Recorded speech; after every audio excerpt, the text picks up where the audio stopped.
Okay, for those of you who don't know, THORChain is the first DEX that can swap real Bitcoin. You can use every Bitcoin wallet in the world. And you don't have to connect it to a website. Same with Ethereum, XRP, BNB, Tron, Doge, and more. Eventually, you'll be able to swap any token from any wallet. THORChain is turning into a full layer one where apps can be built on top of it. The new app layer unlocks lending, perps, Bitcoin-backed stablecoin, a token launchpad, NFTs, prediction market, and more. THORChain isn't just a DEX, it's becoming the protocol of pure uncensored liquidity. Swapping on THORChain is permissionless. There's no KYC.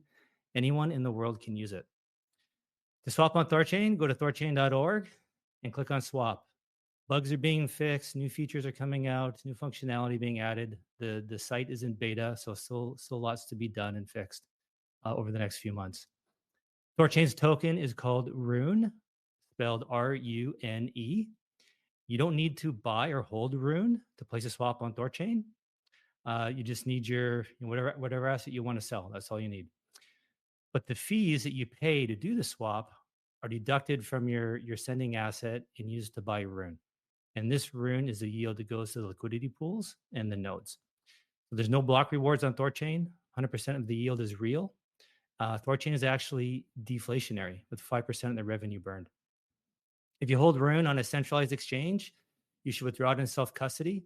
Those tokens could be used as short sell and drive the price down on yourself.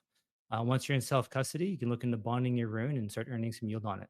And when you bond your Rune to a node, you help secure the network, which can help attract volume and usage, and in turn the Rune price. So you become an agent in your own success. THORChain is another token called TCY, THORChain Yield. And this token is kind of like a preferred stock. 10% of the protocol revenue goes to these token holders. So if you deposited a crypto into the savers or took out a loan on THORChain, you have claim to some of these TCY tokens. So make sure you go claim them and start collecting this yield. If you don't, it's okay. You can go buy this token on the open market. Anyone can buy the TCY token.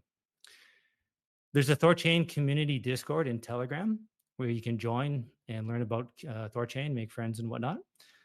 Go to @THORcommunity on Twitter. That's their handle, @THOR community. And the links to the Discord and Telegram are there. And yeah, there's a current node vote going on. I don't know if it's passed yet or not to change the minimum swaps per block from 10 to 50. And so if you're a node operator or bond provider, make sure you review that and enter your vote if you agree with it. And yeah, let's kick things off. My name's Kenton. I run a fund that invests in Rune, runs nodes on THORChain. So I'm a node operator, bond provider on THORChain. And I've also been running the marketing team and the new front end, getting the new swap interface going, which I imagine will be our topic of conversation today. Let me stop there. Pass over to you, Patriot, see if you have anything you want to add. Yeah, guys, Patriot Sounds. Name's Denny. Been an educator, content creator for THORChain. It's going on half a decade now. Love all of you guys. If there's anyone new here, pleasure to meet you. And a lot of new people are in here since the start. I wish everyone a happy Thanksgiving, and I just want to extend that again right now, and super thankful for everyone here. If you want to hear my original message, you have to listen to the recording, but again, happy Thanksgiving, everyone. So glad. Yeah, Kenton, I think that was a good topic you mentioned. If you want to kick it right off into that. And just as a quick disclaimer, guys, it is obviously Thanksgiving. I'm at a family member's house, so I don't know how long I'm going to last, maybe 30 minutes, maybe an hour, but it's going to be a short one for me today. But go ahead, Kenton. Sure. So in the last few days, there's been a little bit of drama, I guess, concerns, criticisms, or whatever. So one of them is the SwapKit SDK. So the aggregator on the front end is built by the Unstoppable devs from Unstoppable Wallet, and like they built the whole swap interface for us, and the treasury is paying them to do it, and part of this is to build our own DEX aggregator. And they used some of the open source public license code from SwapKit. Like SwapKit has made public some of their code. And so the Unstoppable devs use some of that. So it's just like kind of like Maya forking THORChain. But it's all open, free to use. I think the what I think they kind of screwed up is they didn't attribute it properly, like do proper like a reference, like saying that we borrowed their code, which is like a hat tip, right? It's kind of like etiquette that you should do. So they feel bad that that wasn't done to begin with. So that will be done. I think they've already apologized for that. But there is, this is all open source. Like it's not like anyone's tried to hide anything.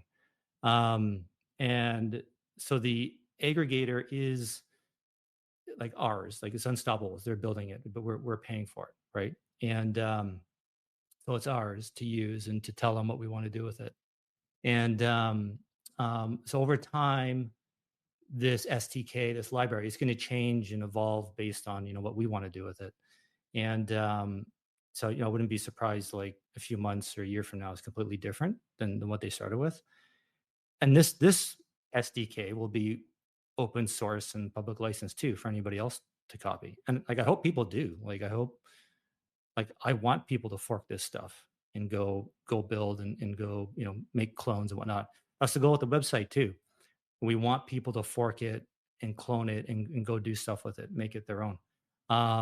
We want to try. This is some people have said what we're doing is centralization. I'm like, well, I don't think so. I think we're adding to decentralization. We're adding another front end. We're adding a new aggregator, and we want to try and make it easy for other people to do the same. So, and then yeah, there's been some like questioning around having the aggregator, and like I think we've, I don't know, in my mind, we've covered it pretty well in these spaces. But I was thinking about it. I appreciate it. There's probably been not much written stuff on it. So, if people feel like they're in the dark or left out or don't know what's going on, that's probably, something maybe, I just didn't think of it, to be honest, to like write something up, but probably should, write up a blog post, an article or something and like put it all in writing, explain it. Cause I understand everybody consumes info differently. But I feel like I've been pretty open with this the last few months, like what we're doing. And so maybe I'll walk through it again. The goal of the front end is to get users on THORChain.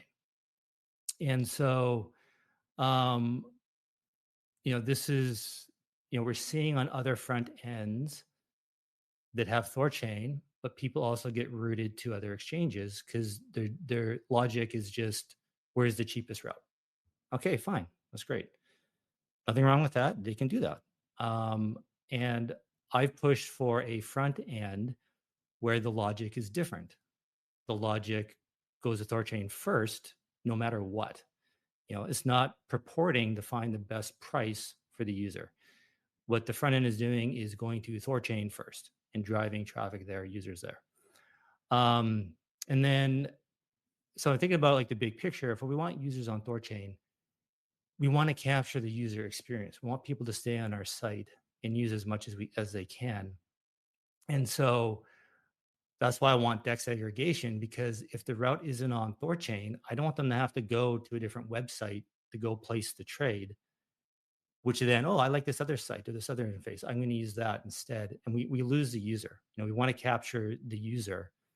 And this is how THORChain starts building its own brand and not worrying about just trying to be the cheapest, right? Like there's different ways to run a business. You can try and be the cheapest product in your market, or you can be the most favorite, right?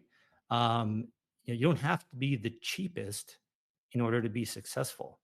You can have a product people like and love to use, right? You have a brand. So this is how THORChain can start becoming your brand. So it also have the DEX aggregation. So there's a couple other things. We can see the routes where people are going, where they're, what other tokens do they want to trade? And then we know, okay, this is what we should prioritize to get added to THORChain and start getting that route ourselves.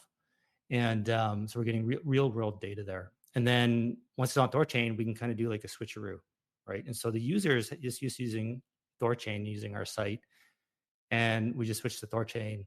In theory, shouldn't be a big deal, right? They like our site, they like using it, they'll keep going. But at least we've captured that user and they're sticky with us. And then the other thing is this is like, you know, I don't think many people really talk about this, or maybe you're aware, but like THORChain is not integrated into Ledger or Trust Wallet or a lot of these other front ends. It's SwapKit. SwapKit is integrated everywhere, not THORChain. And it's kind of like all the nodes being on AWS. That's the point of centralization, right? So what if AWS shuts us down? All these nodes go offline, right? What if SwapKit shuts down THORChain? What if it turns it off? Right? Then we lose all those integrations, right? Um, I'm not saying they're going to do that. I'm not saying they want to do that. I'm just saying what if, right? It's no different than the AWS example. Um, but it's a point of centralization. So, we want to have multiple ways to distribute THORChain, right? Different distributors, right? Cal with Leodax, he's building LeoKit. That's awesome. I want to get that out there. We should get as many distributors out there, getting all these different exchanges out there we can, right? That competition is what should help. At least we should be in there some way, shape, or form, right? So that if some really don't want to hold or represent THORChain, that's okay. We're in some others. Um, so to build this aggregator, what better way than on our own front end? We can iron it out the bugs, get it working, get it live, and then when we go to wallets to sell it, to say, hey, you want to integrate THORChain? We can say this is what, on our site. This is how it works. And the idea with this aggregator is that it'll work the same on that is working on our front end. Any trades that go to THORChain have zero fee. If the token isn't there, looks for Maya. If it trades there, there's zero fee. And then after that goes to DEX aggregation and then charges a fee. So this is a way for us to support and build an aggregator that we can offer to wallets, integrate THORChain, and have all the other exchanges, right? Because the wallet doesn't care about only THORChain. They want to offer all the routes and make the most money for themselves, right? So if we can offer them an aggregator that here's all the routes you want, and it's cheaper because there's no fee to send routes to THORChain or Maya, then great, right? Hopefully they'll use it, and then that if the wallet uses that, then that's prioritizing volume to THORChain, right? We're getting it. So like the point of this front end is to prioritize THORChain, to funnel volume to THORChain, and maybe we have to go on a bit of a detour to do that, but ultimately that's what all roads are leading to. How do we get more volume on THORChain? And that's the goal of the site. And then with the DEX aggregation, we charge a fee that helps support the site, right? And support the devs to build that aggregator, right? Somebody's got to pay for it, right?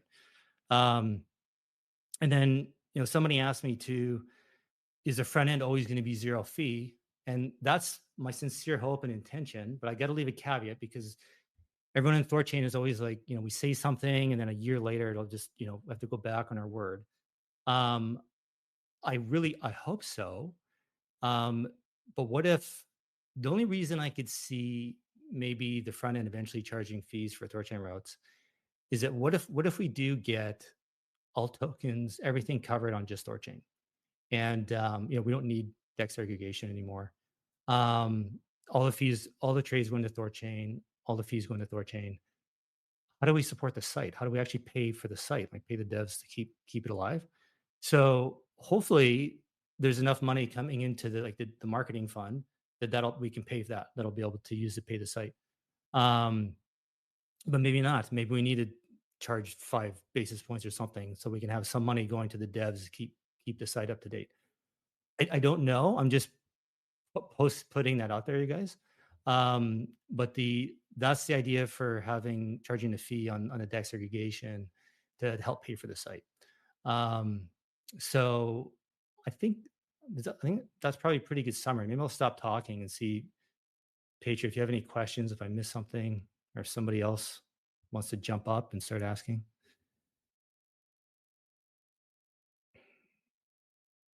Hello? Did I lose you guys? I hear you. I'm good. You there, Coke? Yeah, can you hear me? I can hear you. Okay, I hear you, but I don't hear Patriot. Maybe he got. But it's Shoot. okay. I can. Yeah. No, it's okay. A lot of questions, a lot of notes made. First of all, let's start with the introduction. THORChain is not trying to become the this and that. We already are app player. We already have a lot of functions. We have the memoless. We are going to have the limit swap. So let's fix the introduction. Make it just a little bit more better. But, I was absent last week, and I do have actually a couple of questions regarding last week. So about the THORChain front end, when can we expect the affiliate fees that we can attach everybody who's going to be THORChain front end or the code base? Because this is the biggest thing. Like if you get affiliate fees, you have now the reason to copy the end and facilitate the swaps. So what's the, because I heard from Kale, from Leodex, that actually they didn't get any like fees from the perps and stuff. What's with this affiliate fee? Sorry, Cook, you're cutting in and out a bit. I don't think I understand your question. I didn't hear it properly. Can you repeat it, please? I can repeat it. Let me know if you can hear me. And move closer to the other. So my question was about affiliate fees. When we can expect the system where we can actually attach our affiliate fees, and so people can distribute the and actually have the system in place where they can have the affiliate fees and promote the THORChain front end. Oh, okay. You mean like when can you fork the front end, or when can you add a widget to your website and have the front end show up and add your own affiliate fee to it, and like you can call it with the Coke swap or something. And, exactly, because at the moment because at the moment even we people don't have the reason to implement the THORChain front end because there is no like income from them. Yeah, all I gotta say, it's gonna be a few months, dude. There's so many, God, there's so much we need to fix, and like, yeah, we got a lot to dial in first before we do that. So, at the pace we're going, like I'm a bit frustrated too, guys, on like, how long it takes for things to get done. Um, I'd say Q2, before that's probably realistic. Like there's enough. Again, I remind everybody, this is like a soft opening for the site, right? Like we want our friends and family to use it, right? So we don't embarrass ourselves sending it to brand new people. We want our friends and family to use it to like point out problems. What don't you like? What needs to be fixed? What isn't working? And there's a lot, right? So um, once we get those things ironed out, once we're more confident, and it's like, okay, now it's more like this is more official, and we can like actually share this more with the world, then we can do that. But I don't even like, I'm it's nice to see how much is being used. I mean, that's great, but like um I think it might be giving people a wrong impression that the site is done, right? Like it's not. There's a lot of things that still need to be fixed and added. So yeah, so it's gonna be a while, Cook, before we can do that. Okay, so no, don't get me wrong. I know exactly. It's in the like a really early beta, and yeah, absolutely expect more to be built. So the idea is that as soon as we got it running really good, after that we will enable the affiliate marketing copy paste features. Yeah. Okay. Cool. Yeah, exactly. Okay. So last week we were discussing about the Monero centralized routes, and we like there was one wallet that was using the DEX as well that you mentioned. My question is that can we have like this, like let's say we, and you said like there at the moment there hasn't been any instances where the swap was frozen or anything. And we have like this, like let's say 10K guaranteed for the swapper on THORChain, that if they swap and it gets frozen, we like for example just pay them back. And as soon as we get this first frozen transaction, we stop this route. So we can assure users that yes, it goes through THORChain, yes, it goes through centralized exchange, but we will make sure that any swap under 10K, we will just reimburse them, if you understand what I mean. I do. Is there even a way to monitor it? Like if first swap gets frozen, we stop this route, reimburse the user, we go from there. So just to give like people like this a nice cozy feeling, like if you swap under 10K, no problems. We pay out of treasury if you get frozen. So this gives like this. Although it's not decentralized, but we make sure that the user will never lose the funds. Yeah. It's not a bad idea. I don't know. Think about that. I don't know how we would administer it or like monitor it. Um, I mean, to be honest, my inclination is just not to do it. Like that's why I presented it to the community. Like I'm not sure what the right thing to do there is. You know, whether we should actually have it or not. Because I personally am pretty sensitive to that. I think that's the last thing we need is to have somebody, you know, have a trade to the front end get frozen, even if it's for $10. Right? Doesn't the dollar amount doesn't matter. It's the fact that it's happened. So yeah. But based on your question, seems like you're okay with it as long as we disclose it and maybe offer some kind of comfort. Um, seems to be everyone seems to be okay with it as long as it's upfront. Haven't had any real. No one else has really pushed back on it. I Um, mean, I'm okay with it, long as we let the user know, of course, that it's going to be go through centralized route. And I would love, because it's like, let's say we set this 10K threshold. The first user that gets frozen, it doesn't matter if it's even $10, but we stop the route right away and we give the money back. It gives a lot of security for users. It gives a lot of integrity for THORChain, that we care about the users. We just don't implement the centralized route, but we stand before we think this route is okay. But at the same time, we just don't say it's okay. But if something happens, we are willing to pay like 10K, and we will display like if you do it below 10K, you're okay. But if you go above 10K, then yes, it's centralized route, and we cannot assure that everything's okay. I feel like this gives like this extra comfort for users to use it, because we take care of the user. Only in the case we can ensure that we can monitor like and but whenever we get stopped, that we can sure we can be back. yeah, no, good idea. Let me run it over with the guys. Because otherwise, when we just give them a way to go through centralized exchange and we don't give any assurance, mm, I think it's not a good asset solution. But when we just are willing to pay out 10K from treasury if something happens, I think it's super small amount. And I'm super sure, like as you said before, Control Wallet is using it as well.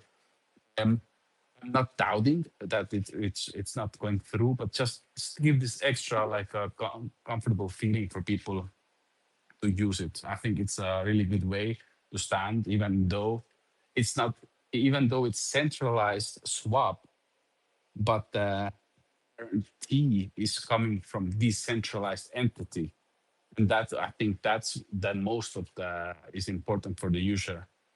He knows that it's decentralized way. He will get reimbursed if something gets stuck. Yeah, yeah, for sure. And in my mind, I'd like to have the language as like scary as possible, so that you know, they understand fully going in, so that if it happens, they're not surprised or shocked. and even have the language such that like it just scares some people off from even doing it. Period. I'd rather have people just not do it than do it blindly, knowing that they can get reimbursed type thing. Because yeah, I think even reimbursing someone is still just I don't think it's good. It's just I think it'll just look really bad. Um, but yeah, no, it's a good idea. I'll bring it up, chat with the guys about it. No, absolutely. The reimbursement is it's just the last that last line in the sand. I'm not a fan of this as well, but it's just giving the fuzzy feeling for the user that they can go for it, and I think it's really good for us. So yeah, I have a lot of notes as well. So we had we don't have the chat here, but maybe you, Kenton, or like Patrick can answer. We had from Odin, we had minimum swap per block as well. Should we discuss this? Actually, Coke, I was going to say let's keep the conversation to the front end for now. I know Cal is up Yeah. here; he might want to talk about it, and let's wait till we change the subject. Do you have any other things you want to talk about with the front end? Let's see. Bit, oh, I did have, yeah. So you mentioned in Discord as well. You saw my. So when I want to swap from Solana to Rune, I don't get any quotes. So do you have any feedback about that? Yeah, that's not available yet to go across decks. That's something they'll work on in the future. Yeah, understand. Do you know the reasons why it's not available? Because is it because we cannot mix and match the protocols, or what's Yeah, going on there? it's not. Yeah, the aggregator is pretty like immature. Just Yeah. Okay. not complicated enough yet. Lots still needs to be fixed, be built on it. Okay, so just in case, maybe it's not possible because we cannot hold the funds of the user to make those two swaps. But maybe we just can display the user that, hey, for this swap you need two swaps. You need to go. Actually, we should provide the cheapest way. You should go to Solana to X asset and to X asset to Room to get this swap done. So that's just like a front end idea that we should display for the user. Although yes, it's not done. It's not possible with one click, but at least we should display them. If you do like from this to that and that to Room, it's doable. Okay. Yep. Thanks. Mic check.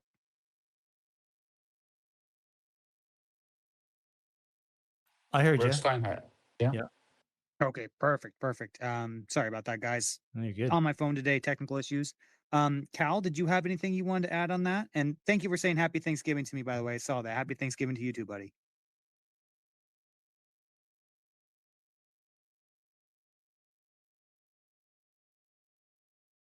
I don't can't- hear anything. Do you? No, me neither. I say, is Yeah. Cal? I thought Cal is Canadian. Did he? He's not. No, he's not even on stage on my X. I see him as a Me. speaker. Yeah, he was Okay. off mute. I But, don't.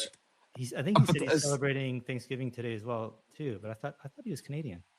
I don't know. We'll But find out. meanwhile, I will ask one more question. I saw the X post from Messari about THORChain. Was it paid by us, or was it just a coincidence that they finally covered us? Is paid. So 9Realms paid for quarterly reports, and Okay. so that was the Q3 report. I think there's one more left, what they paid for. Okay, I see. So to do the Q4, and then we're talking to them about like renewing the contract, doing something with having THORChain, like all the data in there, so that when somebody's on Masari and they like look up like DEX volumes or revenue on a crypto, whatever, all those metrics that we always complain about where THORChain doesn't show up. We want to start showing up in those searches. And so we started the talks with Masari about that, how to do it. And then we'd have like a THORChain landing page where it would have all these Ray Analytics, how he's got like his, all his charts and everything with all his metrics. It'd be kind of like that, but on Masari. And then Masari, part of it is like they do reports and they'll ensure that THORChain gets covered and shows up in search results and all that kind of stuff. So we are talking to them about doing it, and I started talking to Blockworks about it. They have something similar, right? So that the goal is eventually we want to be on all of these platforms, right, and have THORChain visible, so that these institutional investors, when they start doing research and looking stuff up, we show up, right? So it's not that they're looking for THORChain in particular, but if we're looking up certain metrics where we, like price to earnings ratio, for example, we should show up, right? Short THORChain should pop up, and that hopefully will get on their radar. Then they encourage them to look more into us. So these platforms are expensive, but I think long term it'll pay off. And yeah, so we've started doing the work on those. Okay. Because yeah, so they exposed by them, and I just checked out the comment section. It was kind of hostile. So yeah, it wasn't. It felt like it's not working really well. But if you say exactly when it's going to be like the revenue charts, like in the more broad of report, maybe it's going to be a good one for us. Yeah, I mean, obviously, This, it's better if they post voluntarily, right? But I don't know that they ever do that. They might do a little bit here and there, but I mean, all these platforms, right? They all do this paid distribution, right? Um, I know the Blockworks analyst he's posted a few things on THORChain, like pro bono, like because he's a fan. Apparently, one of the analysts at Masari is a fan as well. So like these guys do know about THORChain. They do like it. Well, again, maybe they're just telling that to grease us up, right? To encourage us to, to pay them, right? So take it with a grain of salt. But um, apparently the analysts at these places are familiar with THORChain. They do like us. So and we just have to give them some money so they like us further. yeah, exactly. It's so weird. Like they do like us, but since beginning of 2025, nobody reported about us.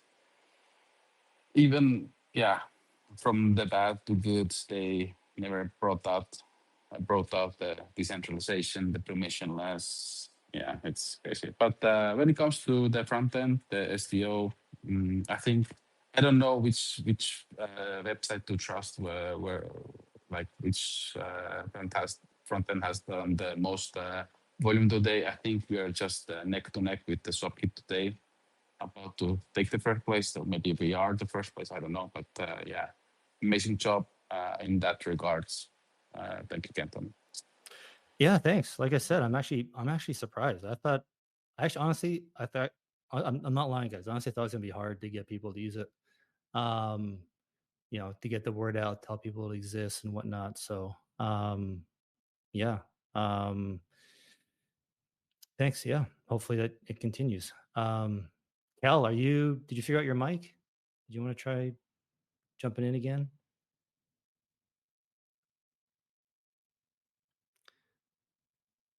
And did we lose Patriot again too? Yeah, I don't. I only see you as a speaker and me. And yeah, I mean, just the SEO. Excellent job. I think we are doing really well. A lot of volume today. Actually, we had a 35 Bitcoin transaction that wasn't relayed from the THORChain info bot. I don't know why, but yeah, we had that one. I'm really excited for having the referral program or affiliate program where everybody can use our code to just embed in their website. So then it's exciting, and of course the Rujira guys. Don't forget about the Rujira, the liquidations, the Orca that's going to bring us volume. I know it has been a really. I remember when the 4-5 collapse happened, and then we had this Rujira like 5-year plan. Like they will have the perps and stuff. They will bring us volume. We will dig out ourselves. But it, I have to say it has been taking longer than expected. But still, all That's the good thing. All those good things that we expected to have like already like half a year ago, nothing happened, but we still those things are still going to take effect next year in the, I don't know, January, February, whatever, like the perps, liquidations, loans. Gold Hunks has been posting all those like only chain sneak peek previews. Really excited. Nothing of Rujira actually hasn't taken off yet. So I'm really excited. I think they will bring us a lot of volume that Kit, Near, or anybody else cannot actually take from us. So keep this in mind as well, guys. When we take this decentralized swapping into the account, like we are like kind of at the moment, yes, we are fighting for the crumbs between the under the table, like Kenton said. We have a lot of in-house economic activity that's going to come on board as well. So don't forget about this. Yeah, the app layer, like that's we'll have that on the swap interface too, right? So that'll be like version 2 of the site. Once we get the L1 base layer, interface all done, get all those features done and everything. Um, hopefully that'll all be done here in the next like 2 months, and then that hopefully that works out well with the app layer stuff that they're done, and then we can build, copy their front end into ours basically. And Pragmatic Monkey's on board, which is great. Basically we just like fork the Regi trade front end into the THORChain, swap THORChain front end, right? And put on the THORChain logo and everything. And people just think they're using THORChain. But under the hood, it's the same. So yeah, absolutely, man. And that's something too. Like you mentioned, scraps on the table. Like sometimes I feel like it's a bit frustrating. So like the goal of this front end is not to steal users from the other front ends, and I can't stress that enough. I know it's going to happen, um, but that is not the goal. The goal is to go after the centralized exchanges, and that was part of the reason for me pushing for this front end is that something is wrong, you guys. We've been around for 4 years now. We've been integrating these wallets for years. Trust Wallet has 200 million downloads. Apparently 20% of the entire crypto market is held on ledgers. Yet the total volume on all of these wallets is like 1/1000th of centralized exchanges. Let me say it differently. The spot volume on centralized exchanges is 1,000 times more than what we see on all of these wallets added up together. And that's including Near's volume recently, right? Everyone's talking about the volume going to Near. You include ours and Near, everybody's. Like there's something wrong. And so I don't know there's some disconnect there. And so rather than whine and complain, like why aren't the wallets getting more users? And it's just like, well, we can try, right? We can do what we can to try and get users off the centralized exchanges and onto THORChain. And but it's really hard to do that without our own front end. How do we promote THORChain when it's integrated in another interface? And I went down this route earlier this year because that was the original plan. Is that okay? We got to promote THORChain through a third party, and okay, well, let's start with Trust Wallet. They have the most downloads, and for a while, all the Bitcoin routes were just only going through THORChain. Okay, well, this is perfect. We'll promote trading Bitcoin through Trust Wallet. We'll get all the flows. Trust Wallet makes money. We make money. We're happy. Everyone's happy. But no, everyone is not happy because then another front end got mad about that, saying, "Well, why are you prioritizing Trust Wallet? What about us?" And then it opens this can of worms. Is like, okay, now we're playing favorites. Like, which kid do you love the most, right? Why don't you love me more, right? And so you really can't win. And then also it's extremely difficult to try and you know sell your product through somebody else's store. Like it's just too hard, and just cumbersome, which makes it more costly. You can't track any data. You don't have any real control. It's just hard. And so this is part of the reason for having our front end is that, well, we have agency. We can go try and sell to these centralized exchange users, hey, come use THORChain. And now when we say use THORChain, they can actually use it. We can give them a website, but this is how you use it. And it's not going to some other front end where they might use it, right? Like now with Trust Wallet, for example, you can't even choose to use THORChain. Trust Wallet chooses for you where the trade goes, and they're just picking the cheapest route, which is fine. That's okay. That's their business, how they want to do it. That's great. But it doesn't really behoove THORChain to be sending users to, spending money on marketing to get people to use Trust Wallet when they may or may not be trading through us, right? If we're going to spend money on marketing and time and effort to get users, we want to ensure those trades are going through us, right? It doesn't make any sense. You would never hire a salesman who talks about your competition, right? It doesn't make any sense. So it's fine to have competition. That's okay. It's fine for these other front ends to integrate THORChain however they want. That's great. But for us to be active in trying to get users, from centralized exchanges on THORChain, we need our own front end to do it. And how do you know that we don't succeed? Like, what if, I still contend, you guys, there's a lot of smart people in the THORChain community, in the audience. Like, there's, we put our heads to this and like we'll figure it out, despite, people arguing and disagreeing and whatnot.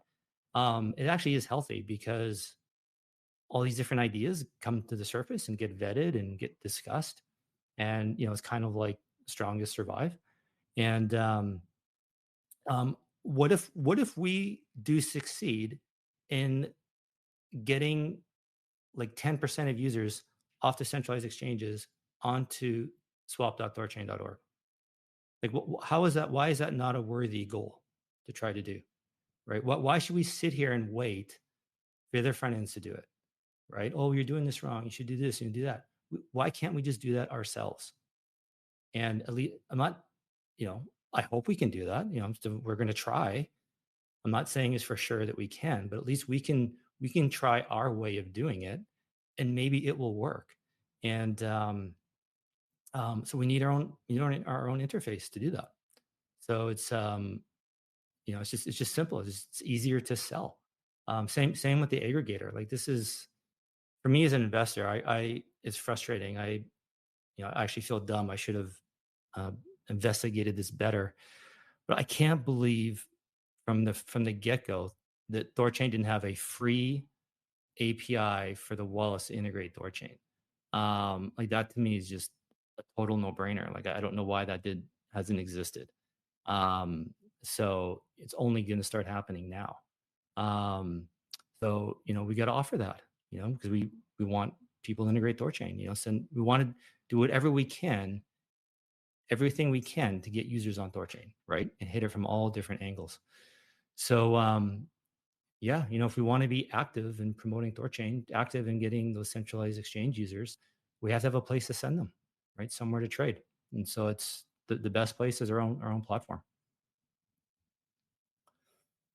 No, it's totally correct, and I actually follow your thought process. But as usual, hindsight, it seems so logical. I remember when you brought up that we should focus on Trust Wallet because they have the most users and this and that. But now, like, let's be honest, like 9 months later, we see that this approach wouldn't be the best one. Our front end is the best idea.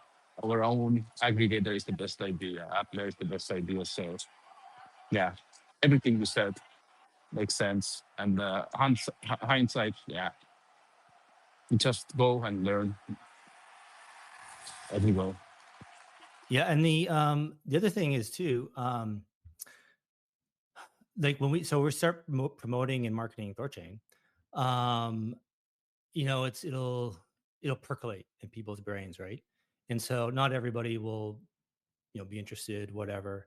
But then one day someone's going to open their ledger and go place a swap, and they see THORChain and like, oh, I've heard of them. I know those guys. Okay, I think I'll use it. Right. So, there's outside of Trust Wallet, from what I can tell, most of the other front ends, you have to actually select the exchange you want to go through. Right. It's no longer the idea that THORChain is this invisible behind the scenes infrastructure is wrong. That is not true. That is not how this is played out. You actually have to choose THORChain. And a lot of the interfaces will just have a default route for you that is the cheapest or the fastest, which is fine. That's great. Good on them. That's what the users want, and they're offering that service. That's great. But if the only way THORChain can win, get to the top of that list repeatedly, and all those users want are just the cheapest trade possible, maybe THORChain can never do that, right? Maybe we're always going to be slightly more expensive. Does that mean we just have to sit on our hands and just accept we're always going to be at the bottom of the list and not recommended by any of these front ends, and they're just, we'll just continue to lose volume over time?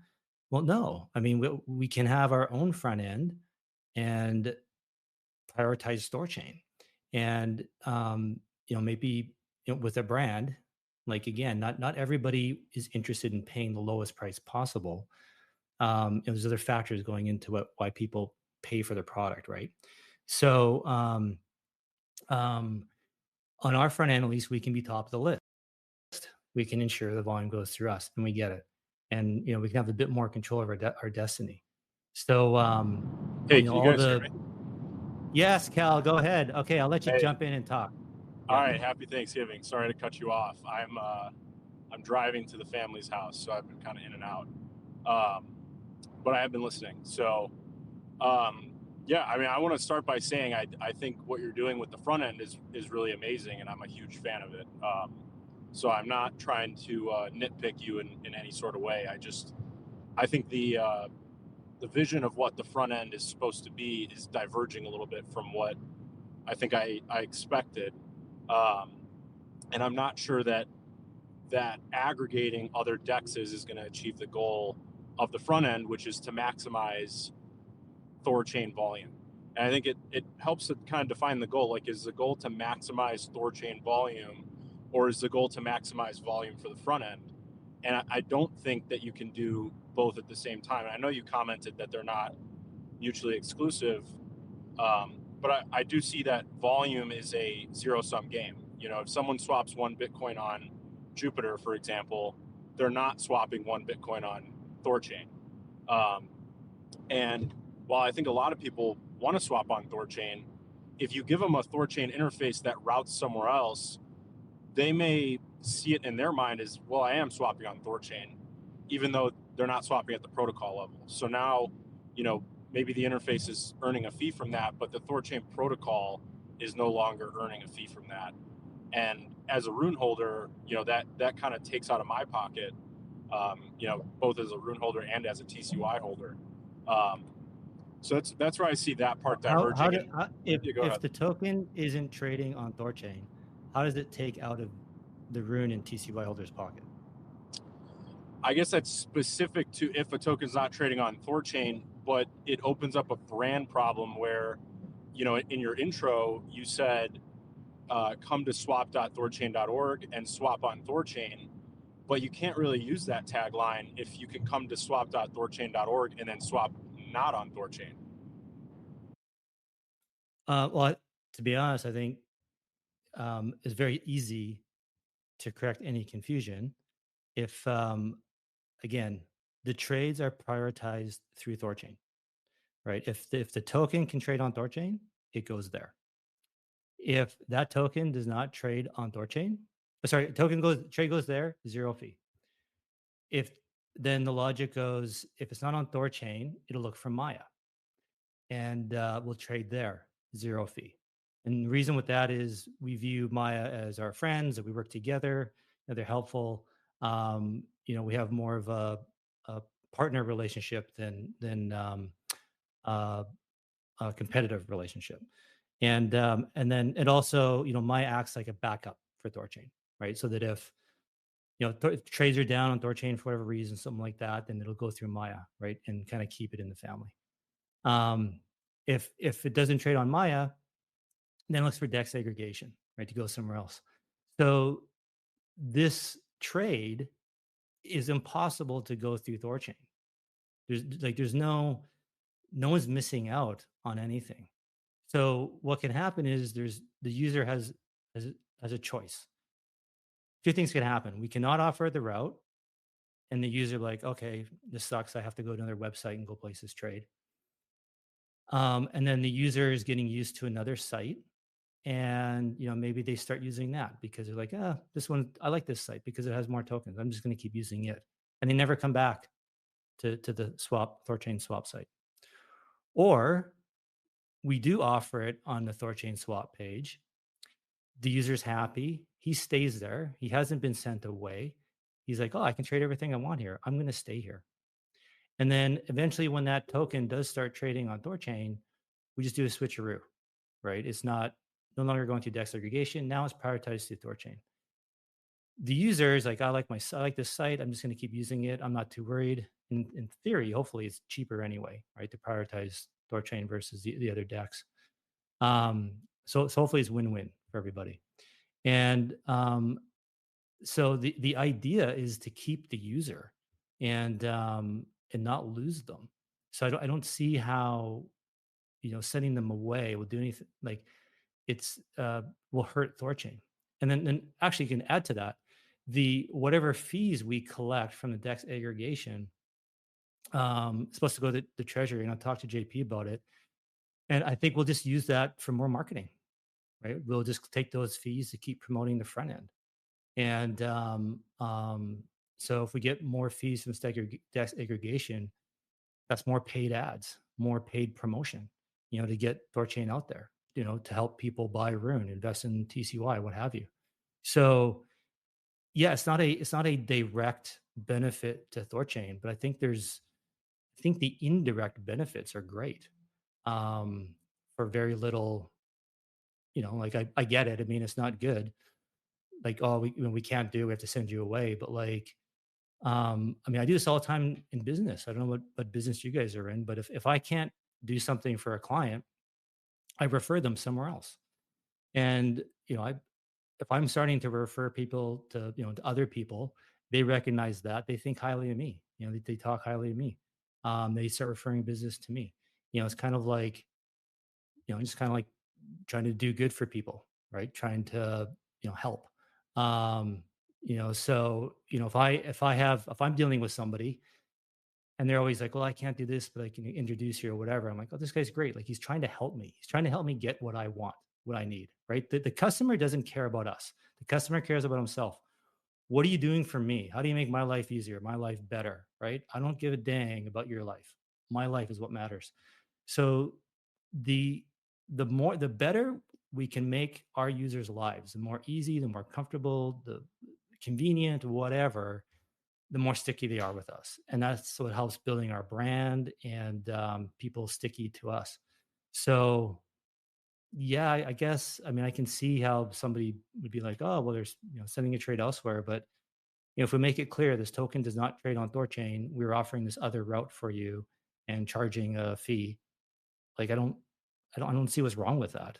Yeah, I'll stop. So Let you on jump in. tokens, on tokens that are traded on THORChain, are those routes not shown then? So is it like if I do Bitcoin to Ethereum, obviously that's THORChain, but also there's plenty of protocols that do the same route.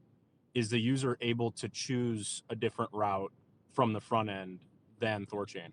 No, the front end's choosing the route for you.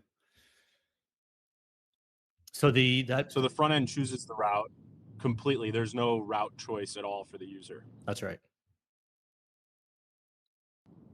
I do think that's that makes it better. I'm not going to say like convinces me, but it definitely makes it better. I did quote a swap that was clearly not possible on THORChain, and it wasn't obvious to me that swap, was happening on another protocol. I don't even think I could see the name of wherever it was happening.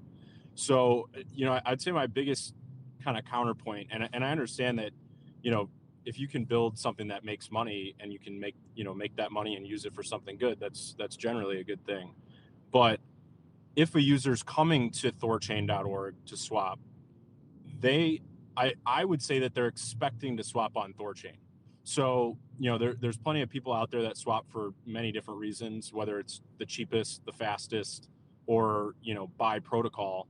And if someone comes to THORChain and they're swapping and they, maybe THORChain makes it obvious, maybe it doesn't, but they're, if they look at the blockchain and they see that their swap got routed somewhere else, I could see that kind of causing not only confusion, but a lot of potential problems.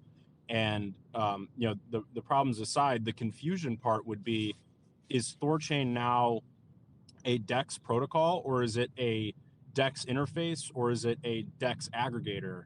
And I think that putting this all on the THORChain.org site kind of confuses that, because I would think that the THORChain, swap interface would maximally, optimize and choose the THORChain routes, as opposed to offering other things. And I remember when these discussions started, it was largely because there was a near intense interface that is zero fee for near intense.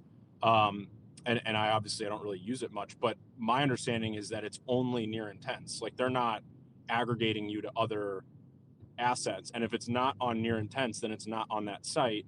And you kind of expect that as a user because you went there to swap near intense. Yeah, that's fair. It's valid. That makes sense. That's why I keep stressing you guys, the site is not done. We need to add a lot of things. So like adding, like being more clear where the trade is going, what's happening, having transaction tracker. Absolutely. And I do see your, actually I do see your point about like what is THORChain? Is it a DEX aggregator? What is it doing? Blah, blah, blah. I could see that from like a superficial point of view, but I think if we just be clear what's going on, I don't think it's that crazy. I don't think it's that hard of a concept to swallow. Um, so maybe, yeah, I just think like if the trade's going somewhere else, we just say this token doesn't trade on THORChain. We're offering you a different route at this price. Like, I don't know. Um, yeah, I don't know. Let me put it this way. In my mind, whoever gets butthurt about that, fine. Like, you can't please everybody, right? It's impossible. I think so. It's just, who do you piss off the least? And I think we'll piss off much less people doing this way. Somebody's really butthurt that THORChain should only do THORChain routes. It's like, all right, well then fine, then don't use it. Like, all right, sorry, then we're just trying to offer you something great. If you disagree, you don't think it's great, that's fine. That's okay. I think the majority of people are going to be okay with that and be happy about it. So that's the best we can do, is just try to make the most people happy. Yeah, I mean, I generally agree with that. I think the issue for me is that the average person that uses things is pretty stupid. Um, so when someone comes to something like that, I just think the identity of what THORChain is gets diluted. Um, and I do still see the zero sum of, you know, I get that it's pulling from other protocols using the, whatever revenue comes in. And then if it's a THORChain swap, I think you solved that nicely where, if THORChain can handle it, then you don't show the other protocols. But again, I just think if you're telling someone come to this website so you can swap on THORChain, but then when they go to that website, they're not swapping on THORChain, that just introduces like a whole can of worms, in my opinion. And then how do you choose which protocols to support and which to not support? I remember you mentioned this last week, which is like, should we allow, sex aggregation? And I know that's probably an ongoing discussion, but it kind of becomes a question of like, everything's a spectrum of decentralization. And if THORChain is maximally decentralized, how do you choose what the THORChain.org site should support? Because at the end of the day, if it's the official THORChain site, by supporting a protocol, you're kind of stamping THORChain's name on that protocol. What do you mean stamping THORChain's name? Like on You mean on the decks, on the other decks, you mean? Or on Well, like yeah, essentially you're telling the user this DEX protocol has been vetted and is good to use. Potentially even above and beyond THORChain. Even though we know THORChain can't support that asset, the user might not understand that. yeah, that's fine. I agree with you. A lot of people are not too sophisticated. And that's why I think most won't care. They're like, well, they just give me something easy to use. Right. I don't really care what's going on. The people that get their panties in a knot, I mean, they're always going to exist, right? You can't cater to them. The if you say, that's a valid point. I agree with you when you say, hey, come trade on THORChain, and then they come and they place a swap and they go somewhere else. And then like, why? I thought I was doing this on THORChain. Why is it going somewhere else? That makes sense. That's valid. But again, I think a simple note saying this token is not available on THORChain. We are offering it to you through our competitor. I don't know who's going to freak out about that. If you freak out, fine. Again, all right, see you later. Like we can't please everybody. It's not going to happen. But I want to come back to the idea of the aggregator. If it's live and working, and like, part of it, us having on our site, is that it's like it's being developed and worked. It's something that we can sell to other wallets, to their front ends, to integrate, right? So they can see it, how it works in live on our front end, and then they can integrate it into theirs. So it's part of the method to the madness.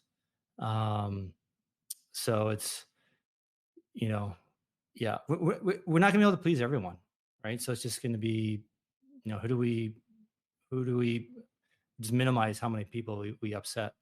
So yeah, man, I think you're right, but I don't think it's I think your concern is valid, but I don't think it's like a major one. Like it's gonna like, really upset things. But we'll find out, right? Like, I mean, I'm definitely open to being wrong. We'll find out when we start, really start promoting the site, getting people to use it. If this becomes a recurring problem, like, oh shoot, okay, maybe this isn't a good idea. We'll deal with it then. So I'm not trying to say that, it has to be this way and it's never going to change. We're going to listen to the customers, right, and see what's going on, what the feedback is. So I think it's worth taking that risk, that chance, to see how people react. Yeah, that's fair. And to be clear, I'm not like enraged about this. I just think the identity of THORChain gets a little jumbled, in the process of this, in my opinion. So I just wanted to make sure that, at least at that part of things, I do see this as like a cost, and unless, there are pros to it, and I definitely see where you're coming from with those. I do think that your point about THORChain, like if that route exists on THORChain, then you are not given the option for the other routes. I think that probably solves like 30% of the issues for me. So I do see your points on that. I still would, agree on those, and then maybe just disagree on the, the branding. I think the branding is a huge kind of hurdle for me.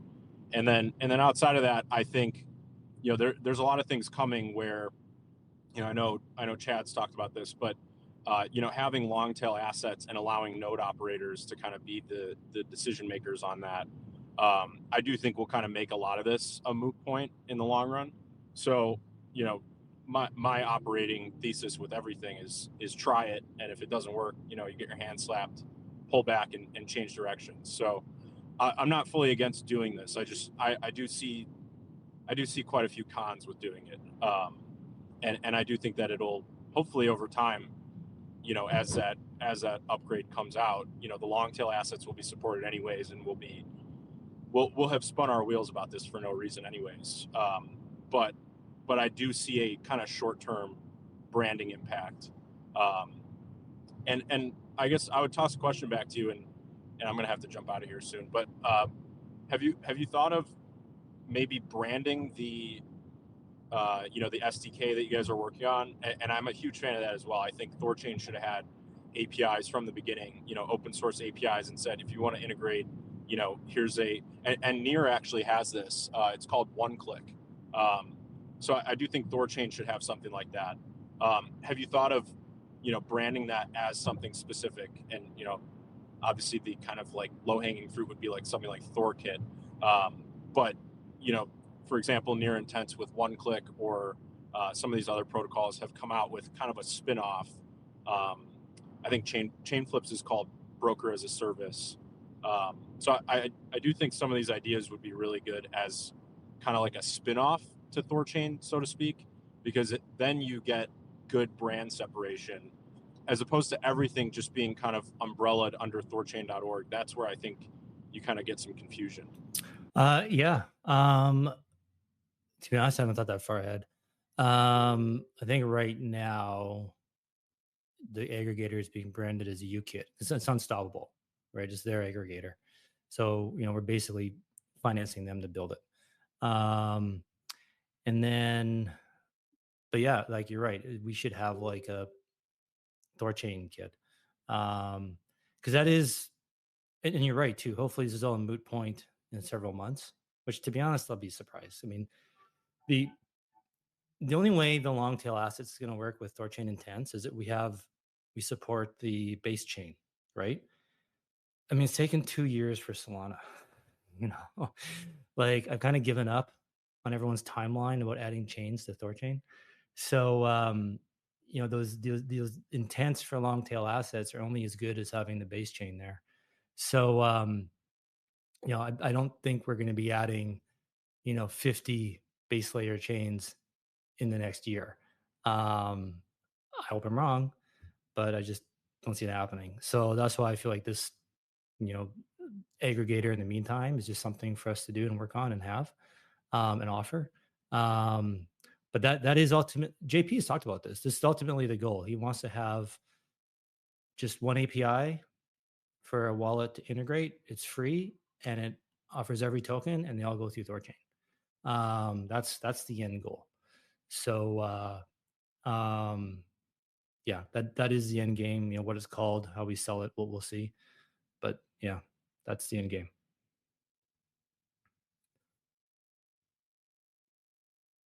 Yeah, I definitely think that it's definitely a good approach. I know it's been a little frustrating with the new chain integrations. I do think that THORChain's approach to integrating chains is significantly different than things like Near Intense and other protocols. They're able to obviously live on a different side of that spectrum when it comes to decentralization. So the way you integrate chains is very differently when you're trying to go for essentially maximal spread. But yeah, I mean, I'm in favor of trying things, and I'm not fully against what's being done with the front end, but I do think, again, these branding points are things that maybe should be considered. If things can be spun off and just branded a little bit differently, I guess the verbiage is where things get a little entangled for me. But overall, I think you're doing a good job with everything, and the front end looks great. So keep up the good work. Cheers, man. Thanks. Yeah, I want the feedback. Right? As much as it sucks hearing people complain or criticize, like it's good. We need it, right? I need it. Like we have to, like I said, family and friends, right? We need you guys to bring this stuff up. We don't need strangers don't have any relationship with THORChain, right? Because it's just more ugly. So, and yeah, and this is how we don't operate in an echo chamber, right? And everybody comes up with their ideas and their criticisms, what have you. So yeah, no, thanks for bringing all that stuff up, man. Yeah, I think yeah, I don't disagree with necessarily with a lot of what you said. We just may have maybe where we disagree is on the impact, the how much impact one thing has versus another. I'm kind of the way we've been approaching this is just kind of like, let's just get things going, get things live, and kind of like, ready, shoot, aim. And that might be the wrong approach. I don't know. We'll see. We're just like, let's just get things going, see how it goes, see how people react, and then, fix it along the way. So yeah, no, thanks for your input. I have more people come up like you, Cal, and say stuff like that. Like I don't. I hope I want more dissenting voices and more ideas.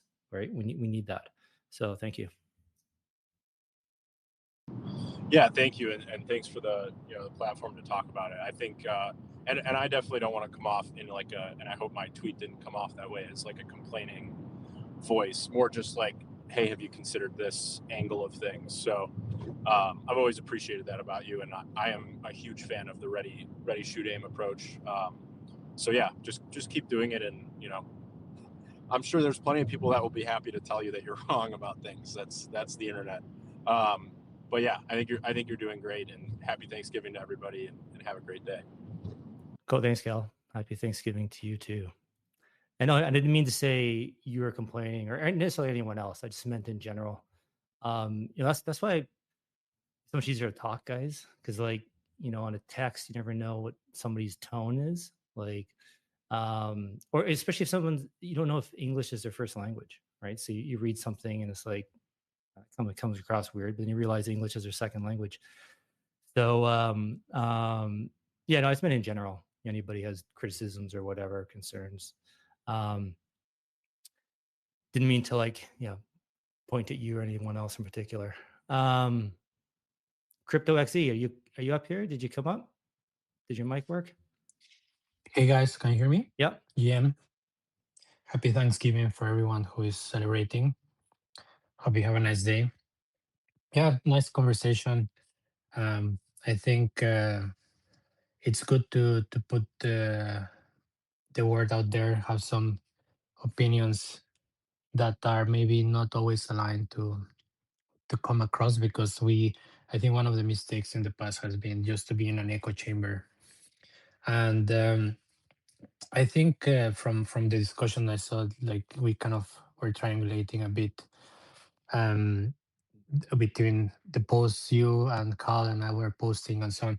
I think my main point here is more on um, what you were saying. So we had the issue with any other interface like Trust Wallet, those and others. They were trying to swap on THORChain, and then another provider comes, and that's what you were saying. Now, I think that's a bit clearer. Now they will not have the chance to choose. Then it will just be by default THORChain.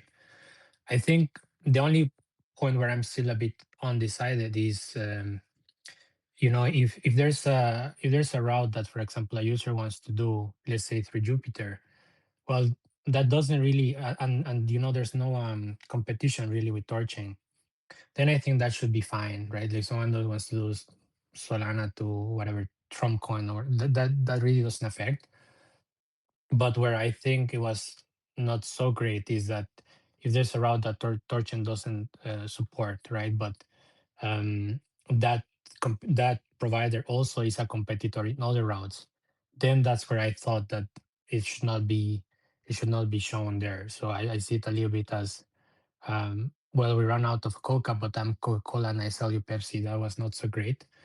And we also had a small discussion about that. But I think this also hides another thing. Like, um, yeah, we had the issue with Solana, 2 years not there. We need to just try to push as much as possible in that side, because I also don't like to be a bit complacent on that front, where we would say, well, we don't have Solana now, but then go to my friend, and that kind of give us some leeway, or free pass until that's get done, because at least someone can swap there.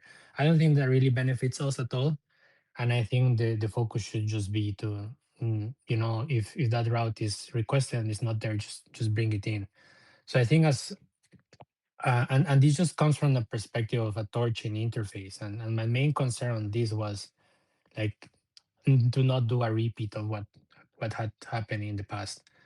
um and the second point I wanted to make is, you were saying like about THORChain appearing at the bottom of the list. I think the big elephant in the room here is, like, um, this is kind of artificially subsidizing, right? In a certain way, right? The fees, right? Because you say, okay, our THORChain has no fees, and then this other one has fees, and then therefore likely that volume will go through THORChain unless you force it. But I think the core point that I'm more focused on is this is just um, more superficial, right? Like the deeper problem here is on competition. I think most interfaces do not give any preference into, if you do a Bitcoin Ethereum swap, they just get quotes, and whatever is the best quote, then that's where it gets routed. And I think that needs to be the end goal for us, because even if we do it like that in the interface, that's fine, but how much of the market are you going to cover through the interface? Eventually we hope it grows a lot more, but this is just hiding a bigger problem, which is those rights need to become more competitive. So I think those were my 2 points that I was trying to bring across through the post that I was putting. And at the end, I mean, I think it's welcome that people try to contribute in one way or another, not only you but others. And any extra volume to THORChain is welcome. And I think my goal was just to say, well, let's not put if it's the THORChain interface, let's not send volume somewhere else, because that's also not done by any other interface, like flagship interface by Near or by Chainflip or any other guys, because they want to keep all those routes for themselves. Dude, I totally agree with adding the route to THORChain, but I mean, it can't be done in a day, right? Like, as far as I'm concerned, THORChain should have literally every cryptocurrency on it. I don't disagree with that. I think we all do. I think a lot of it. That's why a lot of us are butthurt from like the whole THORFi, uh, what do you call it? Left turn, detour. That's not why I got on the THORChain. I got on the THORChain to have, the top 100 tokens listed. But it's just not happening, right? So that's the crux of this. What do? We don't have the token, right? So I hear you guys. There's a camp saying, well, just don't offer the route, period, right? And I'm in the camp where we should offer it through somewhere else. So um, I think we'll have to agree to disagree, type thing. Yeah. I think the nuance there is just like who does the route goes to, right? Like, because, or at least in my mind, because on the extreme example I was thinking of was, let's just put a route that THORChain does not have, right? Like, let's say Solana SEC. And let's imagine for the last 8 months, this has been a very profitable route, right? Then with the proposal that you were saying on the tweet, then basically all the volume that wanted to do swaps through there would have most likely send volume to, let's say, Near. This is where I feel a bit from the THORChain specific interface. These are the type of routes that are not very aligned. Why? Because even if you take a fee, that also is generating volume for and generating fees for a direct competitor. So I think there's a difference on saying, for example, oh, we routed to 1inch for some long tail asset from Ethereum. Well, good, right? That's not a big deal, but I don't think it's or for example, someone wants to do Solana Arbitrum, same example, right? Then are we okay sending, and let's assume this is a massive route, are we okay sending this volume to a direct competitor like Chainflip? And I think my point is, from a user interface, yeah, sure, you just want the most volume possible. But my feedback was just that this, at least in my view, does not help too much for the room holder or for THORChain, because this um, does not contribute towards the main goal, which in my view should be more volume for THORChain. Well, let's walk down the second, third, and fourth order effects. So first off, if somebody wants to swap Solana for Zcash or whatever route that isn't on THORChain, and they're on the THORChain front end, and they enter in that pair, and like, okay, this isn't supported.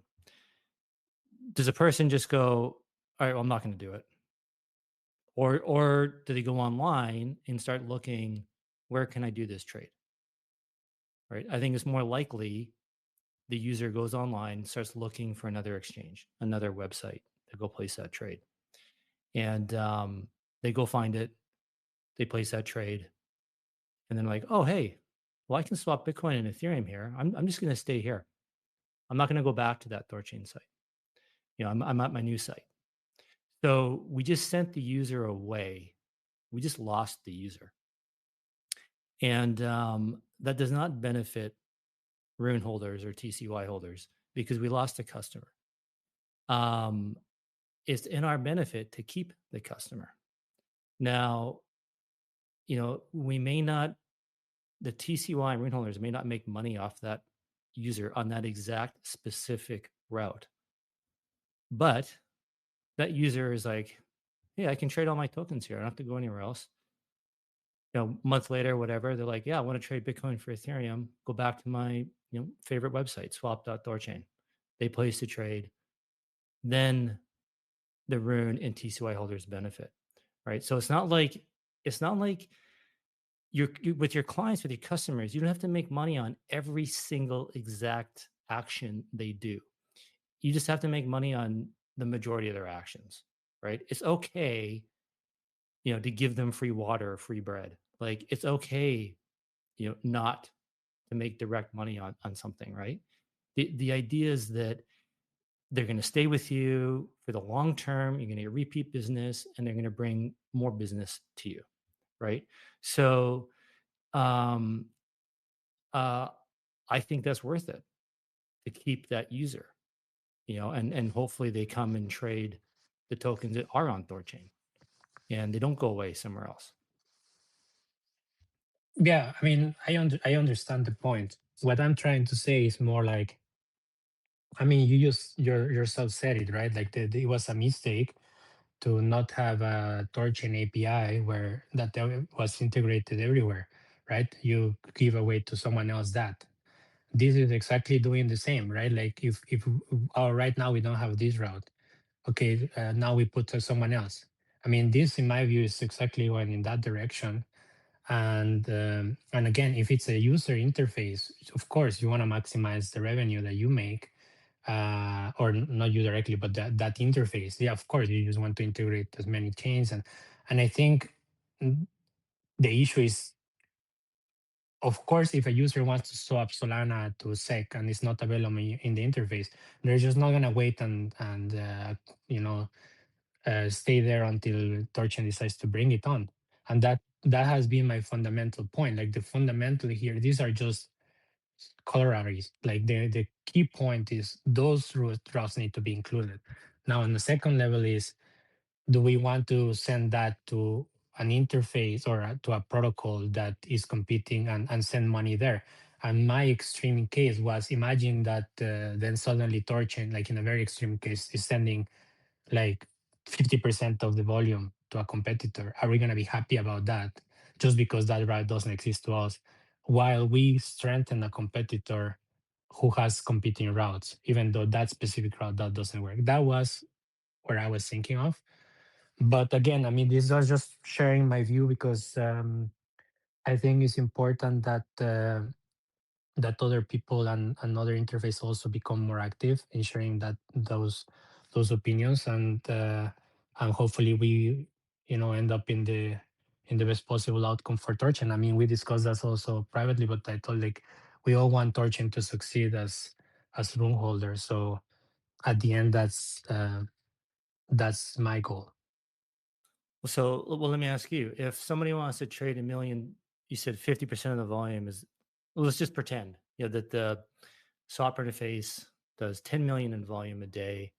5 million is going through THORChain, and there's 5 million going to, let's say, Near. If those routes weren't available on the THORChain front end, do you think that 5 million in volume, like those people just wouldn't trade, period? Like they would just give up and not place the trade anywhere else? No, that's what I said when I was just like a minute ago. I said they're not gonna wait until THORChain brings it. I mean, that's the key realization, right? Like we should just say, someone wants to swap, they will find a way. And that's why volumes have gone down, because people just want to swap. They don't find it, they go somewhere else. So the key point is we need to have those routes. But the second point is, if they want to swap and they're competing on the key routes, right? Because this is not like this is a 80-20 thing. Most of the volume is in very selected routes, right? Bitcoin, Ethereum, Solana, stables, etc. If you have someone competing for those key routes, why send volume to them on other routes that will make it likely, oh, those guys also support that, why don't I trade there where they can do it all, right? And they have no fees. So like I just don't think it's such a great idea to as I, again, like it depends who you integrate, like if it's a direct competitor on the main routes or not. From a THORChain perspective, from my interface, I think it makes absolutely sense. Well, I think so. Yeah. So okay. So I think we agree that 5 million volume would exist anyway. So we're not making the competition better or helping them, because they're going to get that volume anyway. If it goes through our interface, we can at least capture the fee, make some money off it, and then use that fee, that money, to further promote THORChain. So if we don't collect a fee on it, somebody else does. That's less money for us to use to put towards THORChain. So I think it does benefit THORChain. It may not be immediate, but in the medium to long term, I think it benefits us. If we're getting lots of these fees, and we can just dial up, like, man, we can afford to waste like $100,000 a month on pay-per-click or pay-per-view or something. Get THORChain into 20 different research platforms. We do, guys. We get into these research platforms. It could be like $500 to $1 million a year type thing, just to be on all those platforms, right? And if we have the money from DEX aggregation helping pay for that, great. We're getting THORChain out to the world. So that volume is going to exist anyway. Why don't we get paid for it and use that to promote THORChain further? I agree. I think my point is just that people usually do look into competitors, and like if I'm gonna swap there, and you're gonna put a fee on top, it's gonna be cheaper to go to their own interface anyway, right? So they're still gonna. So we might be arguing about nothing, because maybe they don't even care. It's gonna be cheaper in their own new interface, and then don't do it. My point is more like, why even send there? Because let's just go through your example, right? Those 5 million, they're still gonna swap, but they're gonna pay whatever, 5 bips, 10 bips, whatever you guys are gonna charge, right? But then at some point they realize, oh wait, why am I paying this 15 bips, right? Why I'm not going to the interface direct? And then they say, well, wait a second, I was coming here because I was swapping these THORChain routes, but it turns out that they also have these THORChain routes. So now why do I, come back? And in the meantime, you have sent all this traffic from an SEO perspective and users to them, while they're still in your platform, but they would just be swapping somewhere else, right? The effective volume. But anyway, I mean, that just I think we kind of agree to disagree in that point. My point here is not to any to change anything, or just to raise a different point of view on some sort of segregation of what would benefit THORChain of aggregate on and whatnot. Obviously, having the THORChain kit would be extremely good in the long run, and that should be also a priority.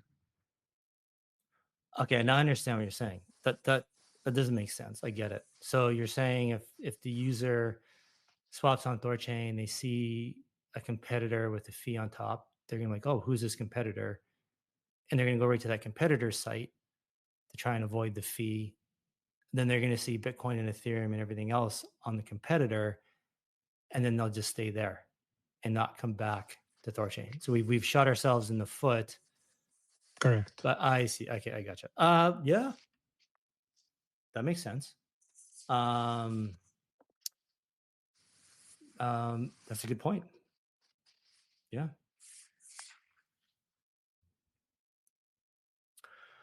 Let me ask you this. This is something we've been trying to figure out. What if trading is halted on THORChain? Right, this happens, right, and it might be halted for a couple hours, maybe even several hours, right? Someone's on the THORChain interface. They can't place a trade on THORChain. Then it follows then it starts following the swap logic that if you can't trade on THORChain, it goes somewhere else, right? Looks at Maya, goes to DEX aggregation, and we were thinking still offer the trade. So let's say somebody wants to swap Bitcoin for Ethereum. Rather than saying no, THORChain is down, you can't do it, to put them through, let's say it has to go through near, but then just offer zero fee. Like there's no fees on routes that can be traded on THORChain. So if for some reason THORChain is down, like what happened the other day, like I said, if the API doesn't respond, then routes like a route that should go through THORChain could end up going through near or someone else, and we figure, well, we'll just charge zero fee on that.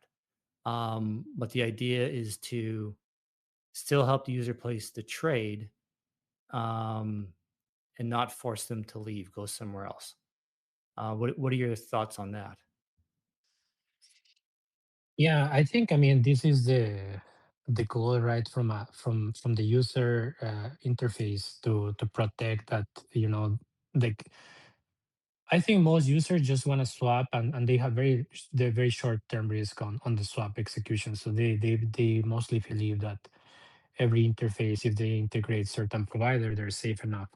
I think from a user interface perspective, is much better if there's a backup, right? Because then those users who want to swap, they still have an option.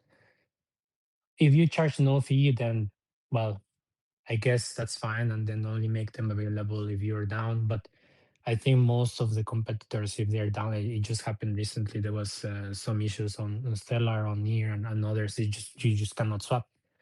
Um, and I think that's the kind of the trade-off. The trade-off is, do we want to, you know, put the user first, where no matter where they swap, uh, you know, they have still an option, or do we just say, well, routes things that benefit torch and volume only?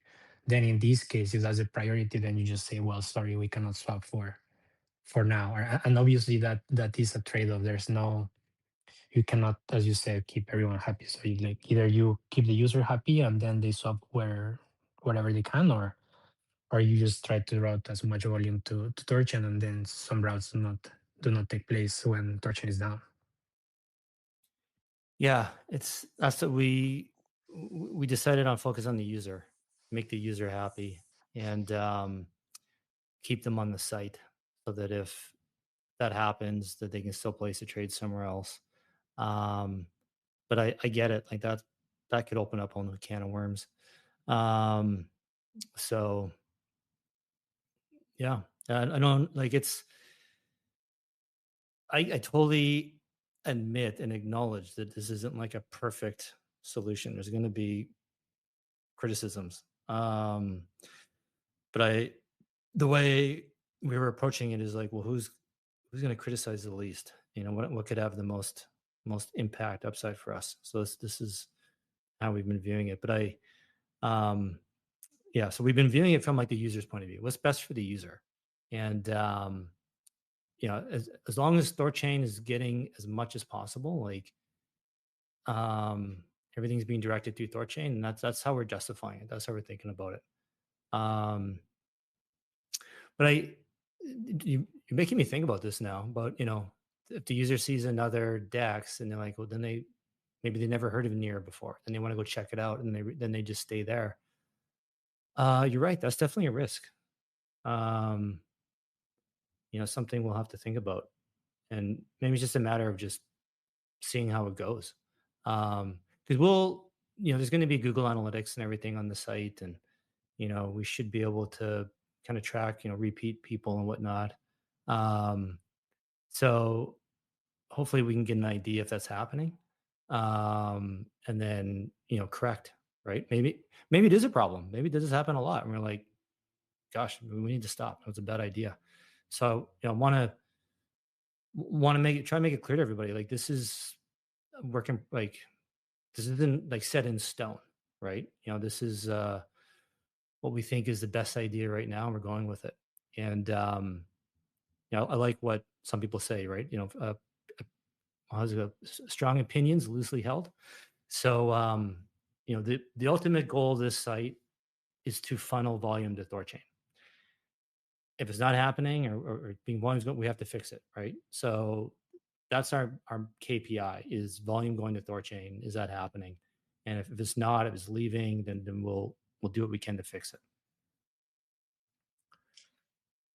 Yeah, I think that's a good approach. I mean, at the end, the only thing that matters is driving volume to THORChain.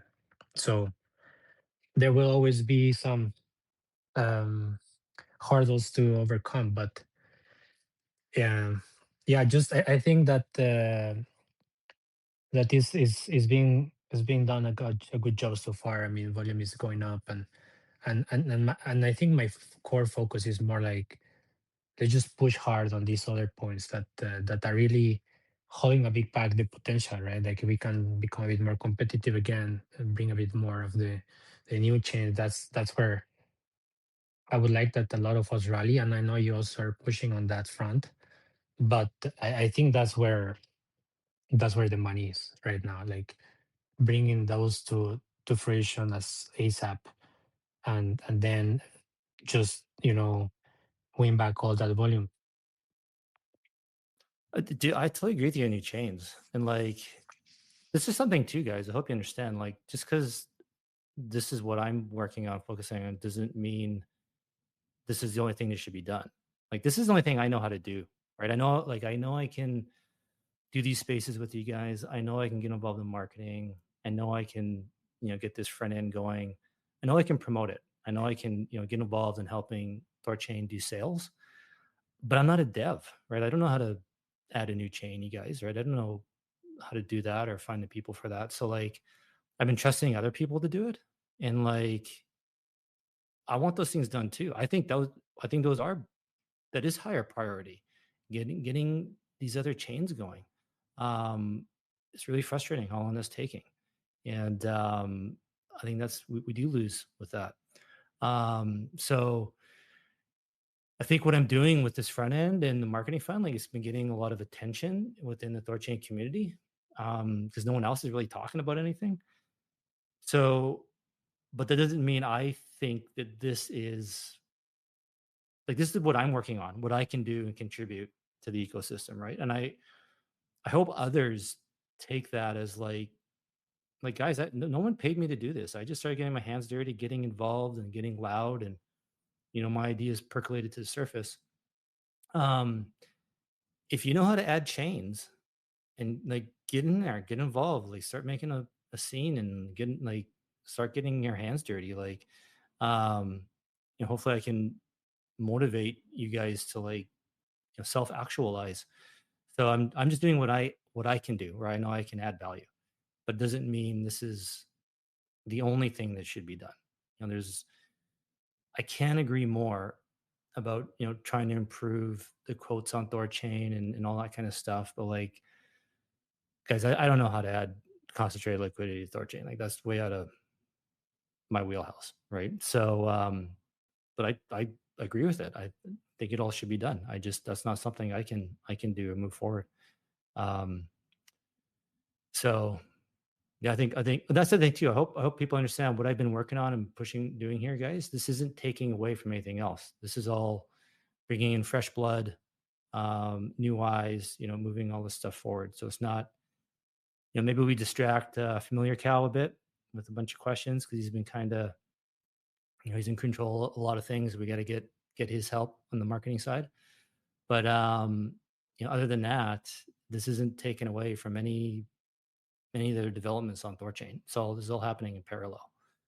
So yeah. We got anybody else that want to jump up, ask questions, speak? Crypto XE, you got anything else you want to add?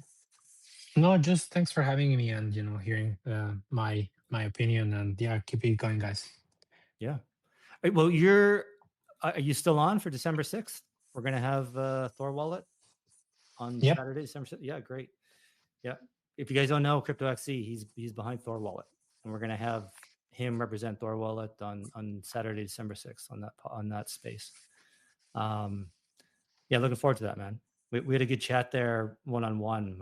I think the community will appreciate hearing you repeat that. So Yeah, looking forward. yeah. Thanks, guys. Thank you. We got Boone. I'm approving you here.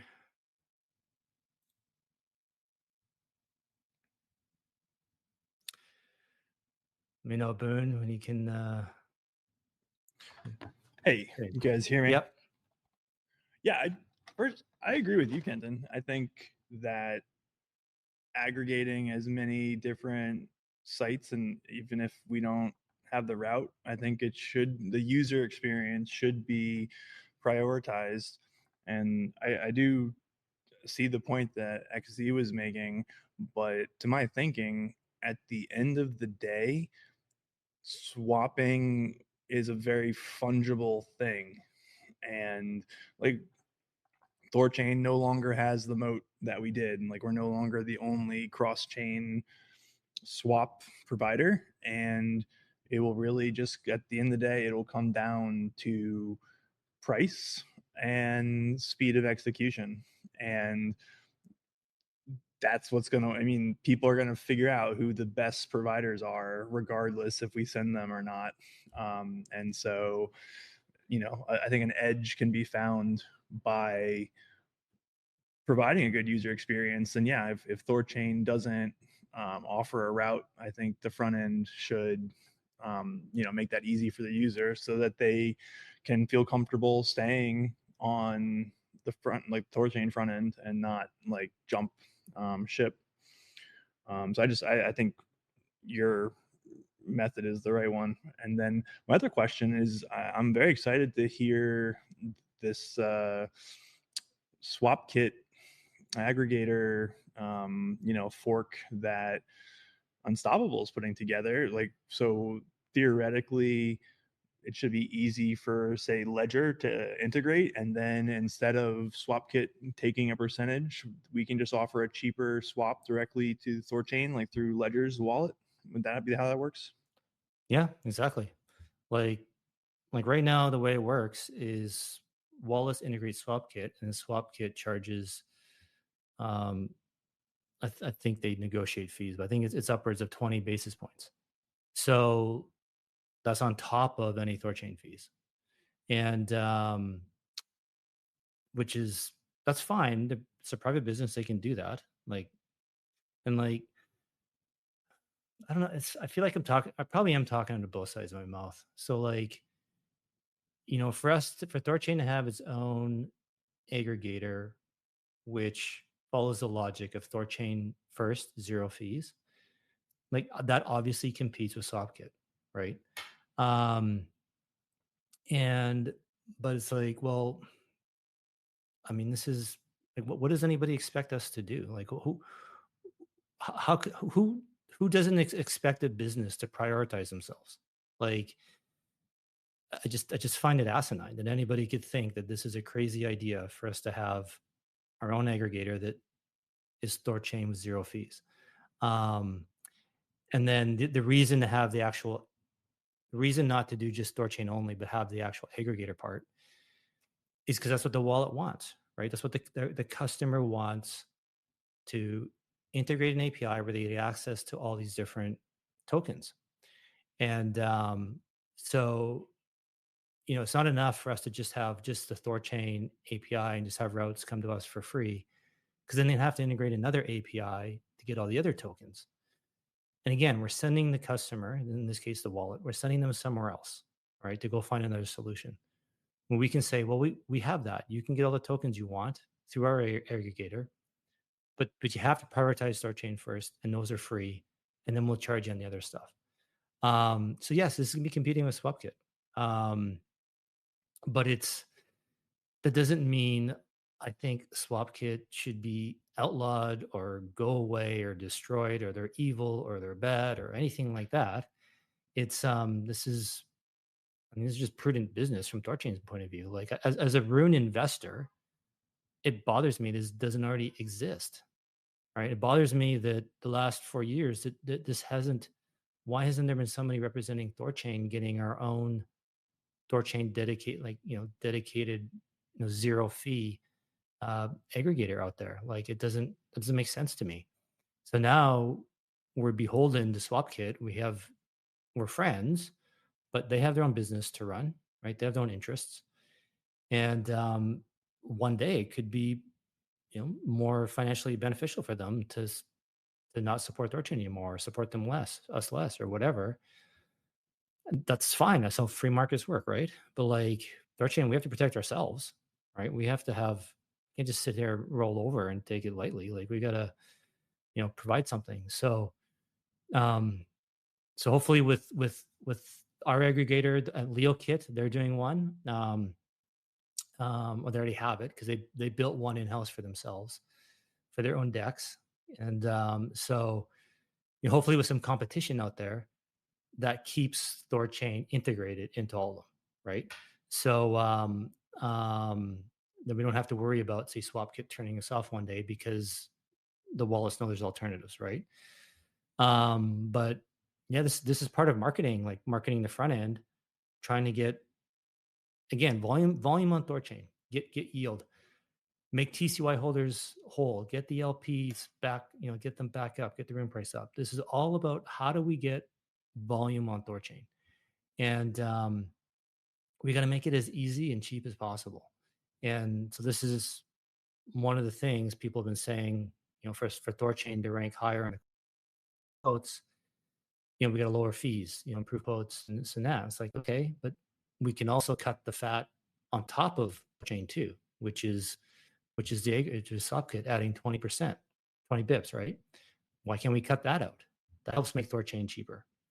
So, maybe we get a wallet that wants to use our aggregator and they direct flows all to THORChain, right? It's the exact same process of THORChain, improving quotes on the base layer so that THORChain moves to the top of the list on the recommended routes on the front end. Why can't our aggregator go to the top of the list of aggregators that wallets want to integrate? It's the same thing, right? So yeah, right now we have one integrator, right? It's just SwapKit, right? There's nothing else. So, hopefully we have dozens of these one day. And just like we want THORChain integrated into dozens and hundreds of different wallets. And yeah, the wallets are all competing with each other, but it doesn't stop THORChain from wanting to be integrated into all of them. The same with these aggregators. These aggregators are all going to compete with each other, and we want THORChain to be integrated into all of them. So we're trying to increase decentralization to make it more secure, or more help entrench THORChain. And the other thing is too, like I wouldn't be surprised if one day that the wallets just start building this out themselves. Like Cal told me, the LeoKit guys, they built their aggregator in a few months. That's how long it's taken the Unstoppable guys here. So I wouldn't be surprised if these wallets, like especially Trust or Ledger, for example, they start realizing that they're paying millions of dollars a year to like a SwapKit or some other aggregator, and they're like, wait a second, why don't we just bring this in house? Like why don't we just pay a couple $100,000, do this ourselves? So I think what's naturally going to happen is the distribution is going to be squeezed. Like the SwapKits and aggregators is just going to get more and more competitive, and it's those fees are going to get squeezed. So if we can help do that, that might help get THORChain out in front. So yeah. Oh, this I keep forgetting. Maybe I'll stop there, Boone. See if you have any questions. But there's something else I keep forgetting to bring up. But if you want to add to that, Boone. No, I mean, I love everything you just said, and whenever there was that inadvertent GitHub repo published or whatever, that was like a great surprise. Like Christmas come early, I'm like, yes, let's build out our own, middleware and squeeze those 20 bips out of SwapKit. So I think it's great. Great job. And yeah, and then the other thing is, I keep wondering, like why is it so hard to get users off of centralized exchanges? Why? I still am. Maybe I'm crazy, but I feel like by now, THORChain and Near and everybody else, there should be millions of users, right? Like we solved a huge problem in crypto. Everyone should be trading self custody cross chain, right? And I'm like, why? Why isn't there more? And part of me is wondering, maybe it's just because it's too expensive. Like all these wallets and front ends are charging 50 to 150 basis points. And it's like, well, you can do it for 10 basis points on Binance, right? And it's like, maybe that's why nobody's moved over. So again, everyone's saying THORChain, lower your fees. Like, well, we are. We have a front end with no fees to THORChain, just a base layer fee, which I think it's at 10 basis points. So with a double swap, that's now 20 basis points. So we are now competitive with these centralized exchanges, right? And if that's the only thing that's been preventing people from getting off sexes onto the cross-chain dexes is the cost. Well, now we've cut that out. And so, it would be nice one day if we can get our fees like as low as Binance, and then we can, we can advertise having lowest fees than any sex. That would be pretty awesome. But yeah, maybe that's why we haven't had the adoption that we all think, because it's just all these front ends, it's just too expensive. And so, it's valid for people to say THORChain should lower its internal fees, but they have to be able to look in the mirror and acknowledge the same, right? Everyone's got to lower their fees, right? The fees across the board are high. So we got to cut those fees every which way we can. And that's what we're trying to do. So again, doesn't mean THORChain base layer should stop trying to have better quotes. That absolutely should, like, we should hit this from all angles, right? Let's be greedy. Let's get at the top of the quote list on all the front ends. Let's be the cheapest place to trade. Let's do it all, right? I think it's all great. But it's not just specific to THORChain, right? There's other layers on top of it that we can cut out. So so when I go down this thinking, I'm like, maybe the idea of being in all these wallets was like maybe this isn't the actual end game for THORChain. Maybe the end game for THORChain is our site, all of the volume going through our site, servicing any wallet in the world, right? So like through Memolus and connecting to the site, with Memolus basically we can service any wallet in the world. We don't have to worry about getting THORChain integrated into all these wallets. We just have to get people on our site using THORChain.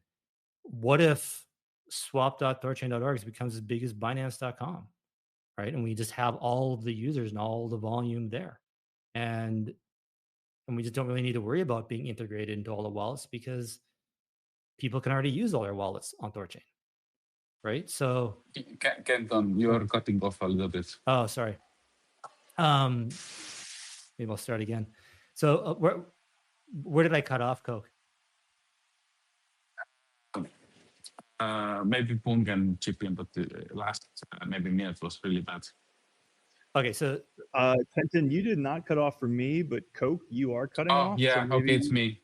Sorry, Boone. Yeah, you're cutting off as well, so it has to be me. Well, I'll just repeat quick. So, what if remember we've always, the whole bet on THORChain has been integrated into every wallet, and that's where all our volume is going to come from, right? Well, what if that isn't how it shakes out? What if we have our swap interface and all the volume goes through our one website where people can use any wallet in the world? You follow me? So like, And our one interface becomes as big or huge as Binance.com, right? Everyone just goes there to use it, or like like Uniswap, everyone just goes there. So I'm not saying it should or it has to, but why not at least have that as a possibility, right? Why not, like make that, if that's the way it shakes out, great. Like I don't think anyone's going to complain.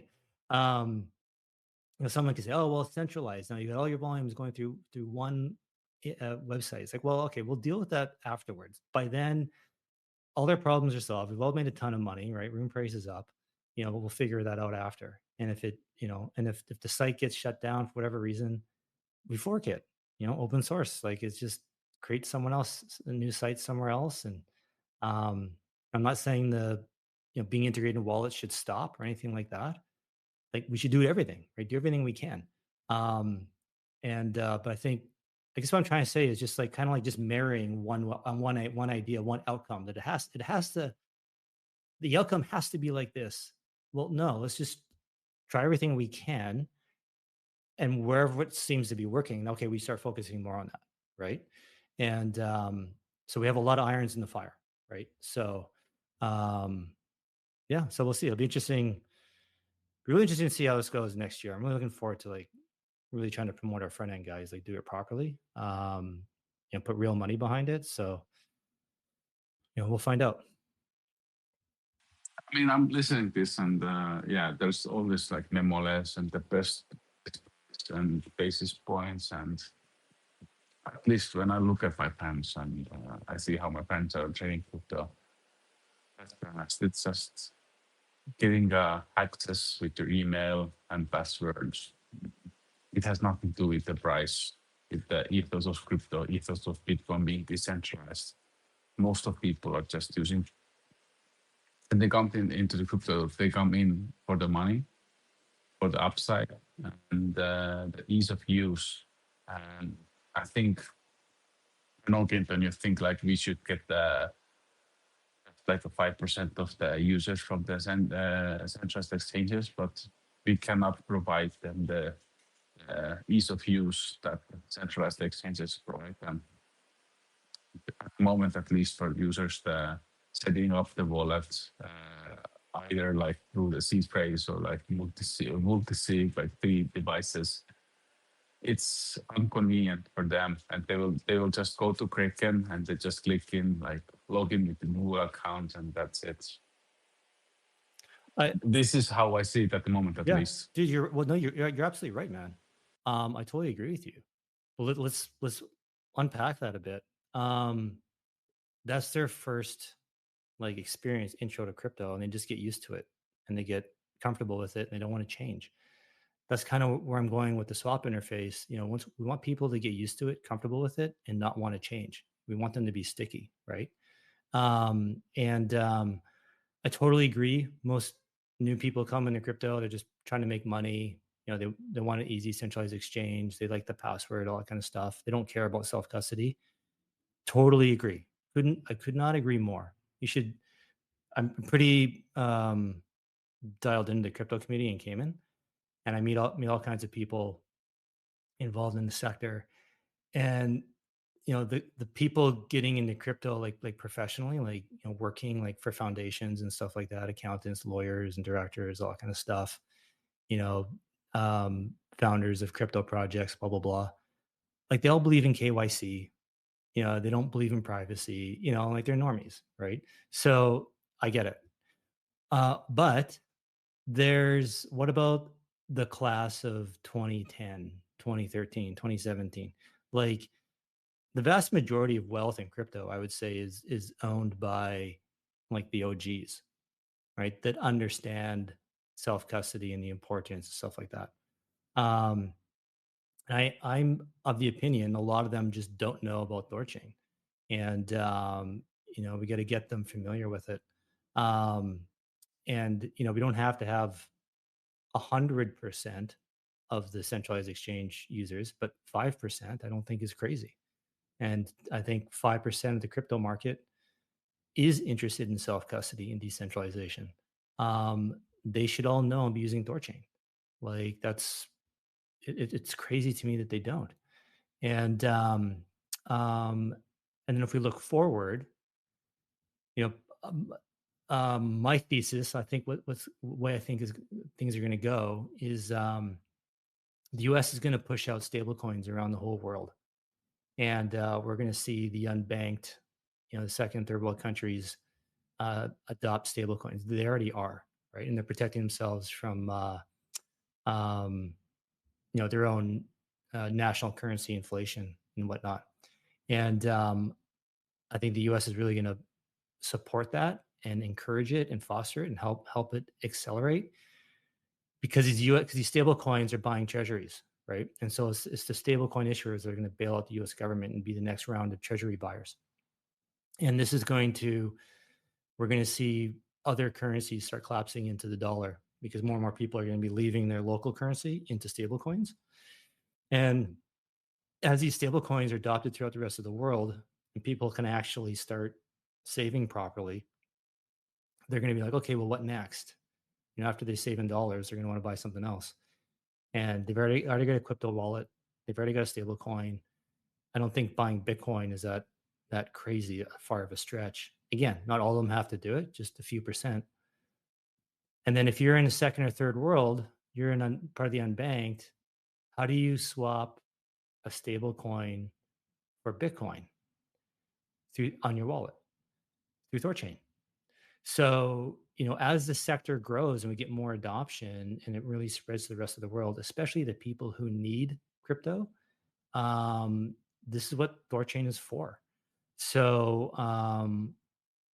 I think our user base could be huge. It should be in the millions. I think it's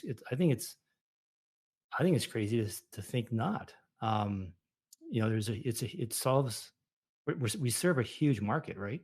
So, going back to the unbanked, like the idea that them adopting stable coins in a wallet, like those people aren't starting with an account at Kraken because they can't open an account at Kraken. They've downloaded a wallet on their phone to hold stable coins, right? And they're unbanked, right? They can't open accounts, but they have smartphones and apps. So if their first use of doing a trade is with THORChain, then we capture that user. Oh, this is what I'm used to using. I like it. It's convenient. It's easy. Blah blah blah. They're not going to want to change. So, we can start going for the OGs in crypto to get off sexes, tell them we exist. But going forward, I think there's a huge market there for us to capture those users for the first time, have their first experience with THORChain, and then have them stay with us.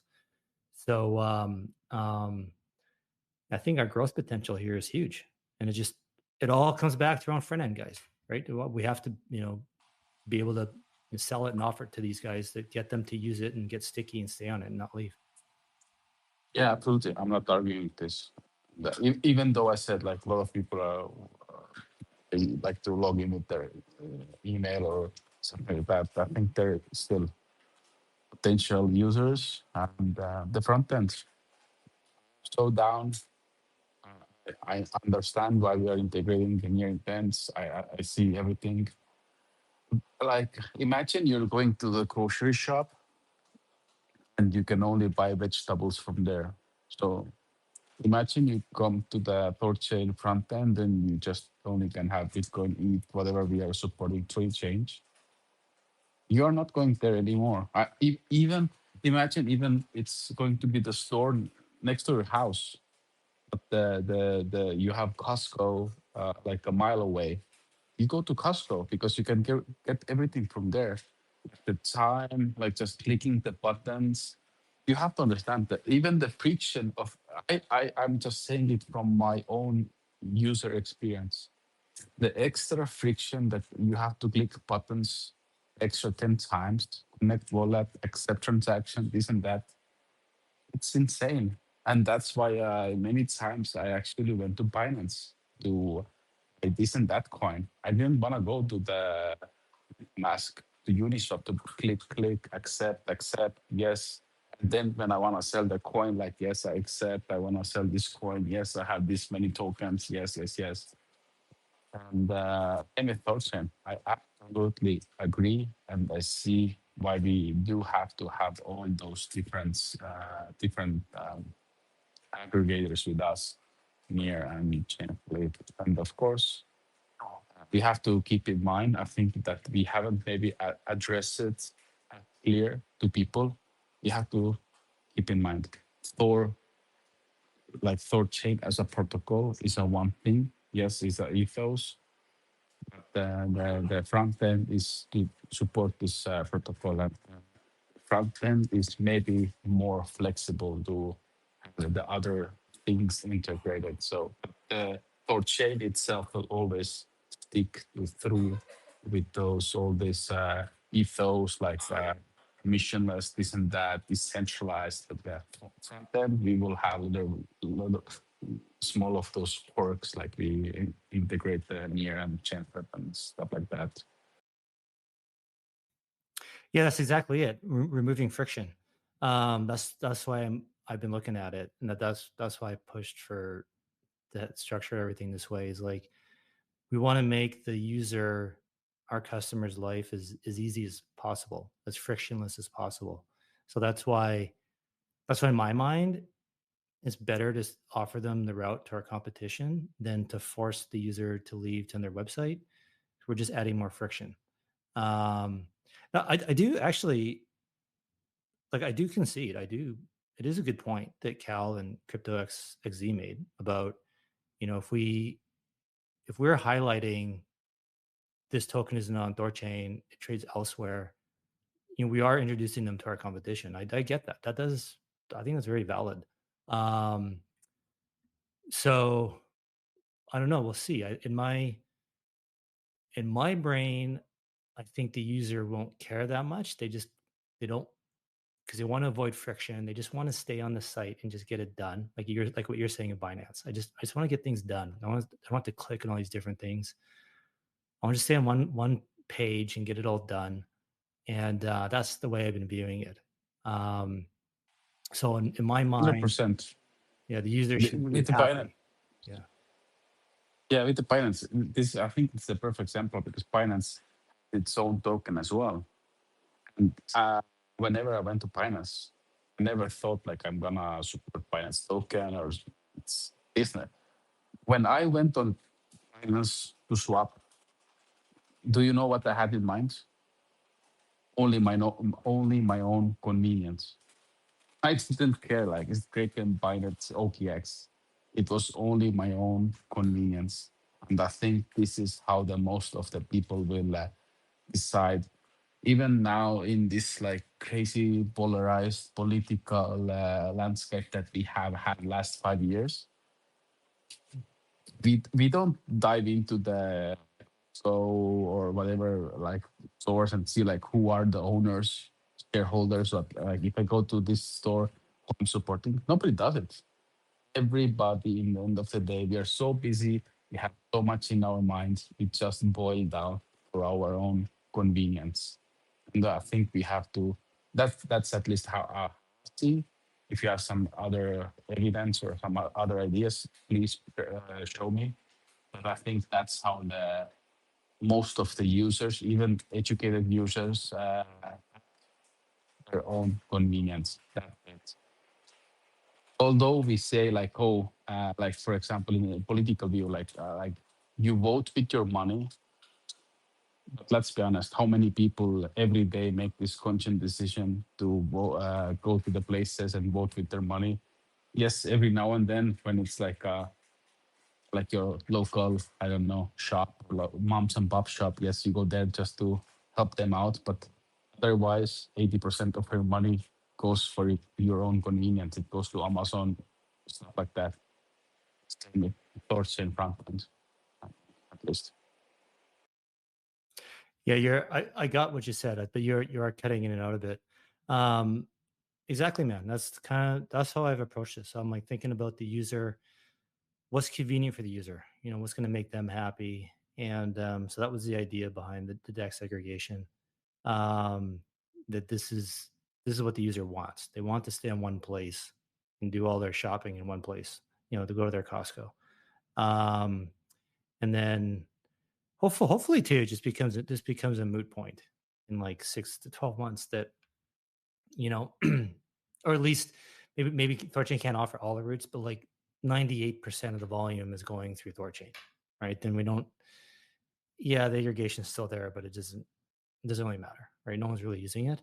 So, we'll see, right? We'll find out. Go ahead, Boone. Yeah. Sorry, I had to step away for a second. Hopefully this is still relevant, but something I think that should be considered is like a lot of people are like, oh, volume, or like THORChain's losing market share. And then I know you've raised this counterpoint that I'm about to in the past, but like volume in and of itself is not really the relevant metric. Like the better metric is revenue.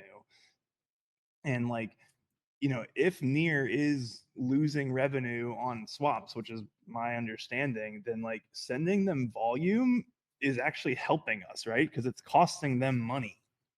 And yeah, so I think revenue needs to be looked at, not just volume. And like, even if our market share volume wise is decreasing, if our revenue is going up, I think that's proper thing for us. I want to maximize revenue, or revenue is my, key metric, my KPI. And then this is jumping back a second, but also, you're saying how come people are still on sexes?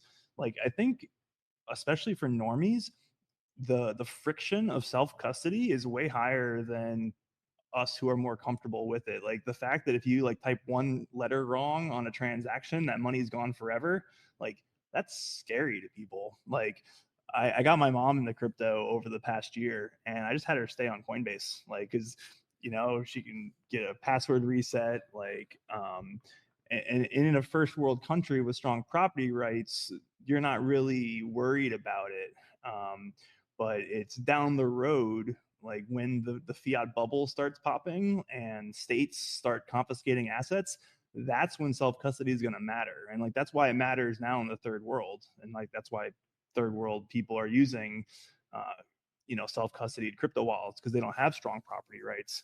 But that will be coming for the first world eventually, and that's the future that we should be building for. Yep, totally. I mean, that's the whole point of crypto, right?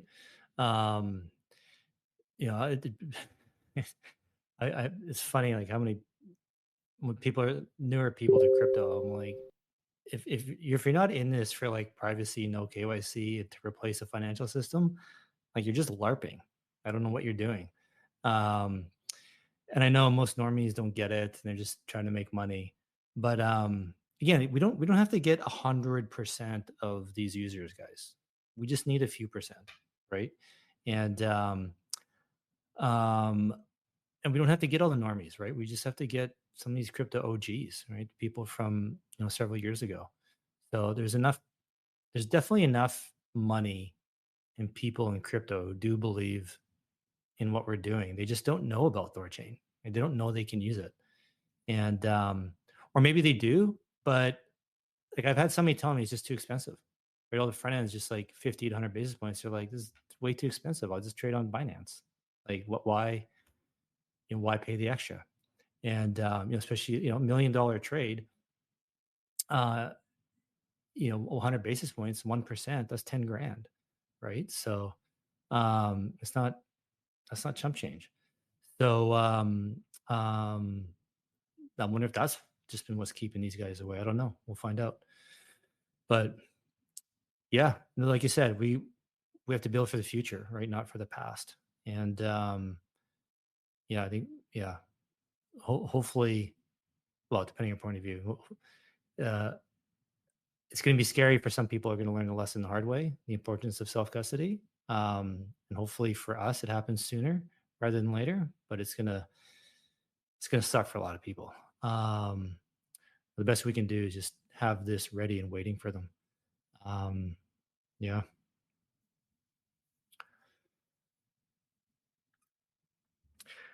Have we exhausted this topic, guys? Does anybody else want to come up? Anybody who disagrees? Want to talk about something else? I know we've been going pretty long. I should probably wrap it up. Maybe just I can just remind. Maybe I should have said at the beginning. Like these spaces isn't like I speak for THORChain, that this is how it has to go. I'm representing myself here, guys, right? This is what I think is right, what I think should be done, what I'm doing, what I'm working on. The THORChain Twitter account is giving me a platform to speak.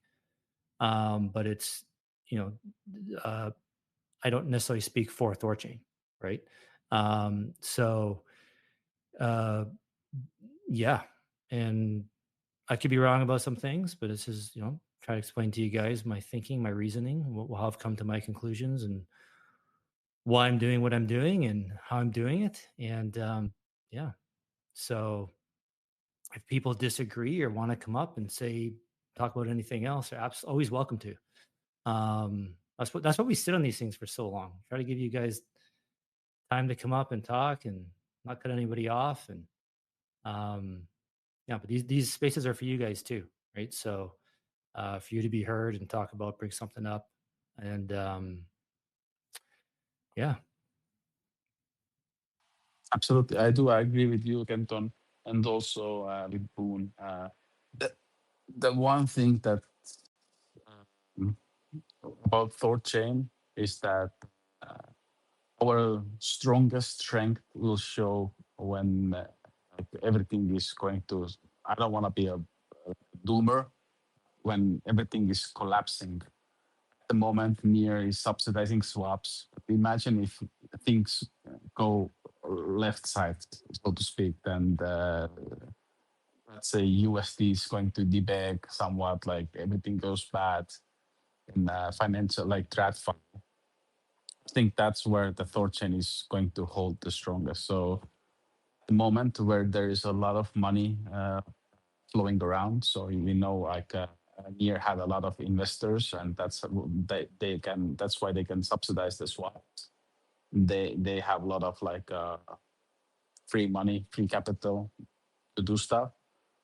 But when things go hard, I think that's when the THORChain will be the strongest. Especially even now, guys, we have been pushed such a corner. We had the THORFi collapse. We had just the token price going down, and we'll still have the same amount of bond provided. Still, we have the same amount of nodes operating. So we have some bleeding out, but at the same time, we have some new people who believe in us coming in, and that's amazing.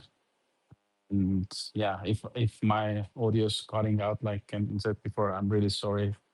I hear you guys clear and loud, and yeah, I'm sorry if it's cut out. We can hear you. It's just a little bit choppy for you, but overall we can hear you. Okay, I'm We sorry about understand. that. It's okay. I understand what you're saying. Um, but yeah, you're right. So like that's the one thing about, like trying to make THORChain the cheapest. Like THORChain doesn't necessarily have to be the cheapest to do well. It can also be, it can be that work on being the best, right? And so maybe the way this shakes out is THORChain ends up being like the Kraken uh, of the DEX world, right? Kraken versus Coinbase and Binance, right? Like it's not as big, but it's still big, still does well, right? But I view Kraken as a better exchange than Binance or Coinbase. So THORChain can still be awesome, be the best, but maybe it's not the biggest. Maybe it's not the cheapest. Like it's not like being the cheapest isn't necessarily the best path, right? And the other thing with the volume going to Near that you brought up, Boone, like the only it doesn't make sense in my mind if they're honestly subsidizing it. Let's give them more volume so they lose more money and we make more money, right? Because we jack up our fees. Like October was a great month. We jack our fees back up. THORChain will be making more money. Well, Near loses more money. That sounds like a great thing. I wonder if it is that simple. The only thing I can think of is that if Near is getting all this volume, that people they just look at the volume and they ignore the revenue, and they'll be like, oh well, this is great because it's proving the use case that if Near can handle all these billions of dollars of volume and it's continuing to grow, like they'll just project that into the future. and like, okay, well, they can add fees later, right?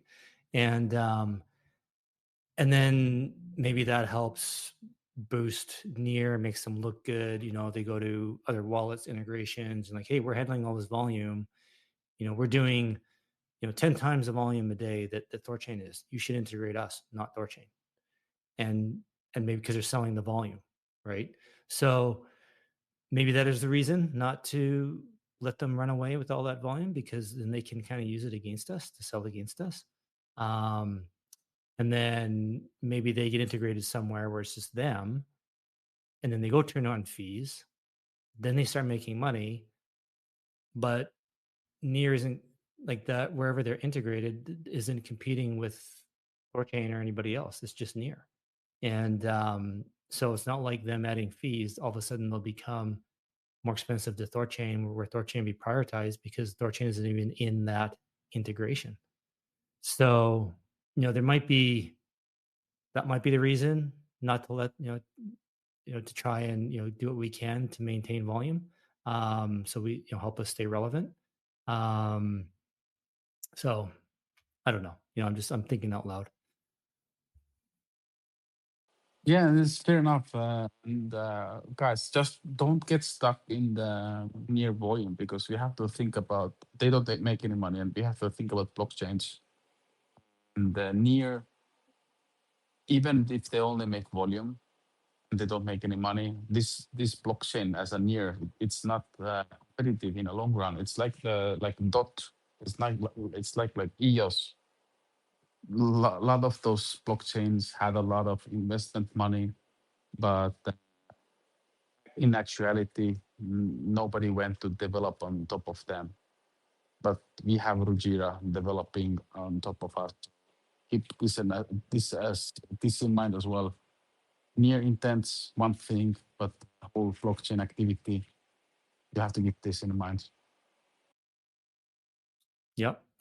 Interchain, you came up to speak there. Can you get a Yes, hello. Test. we can Yeah, we Can can you hear hear you. me? Go ahead. Yep. No, I wanted to ask, like, how do you guys know that Near is losing money?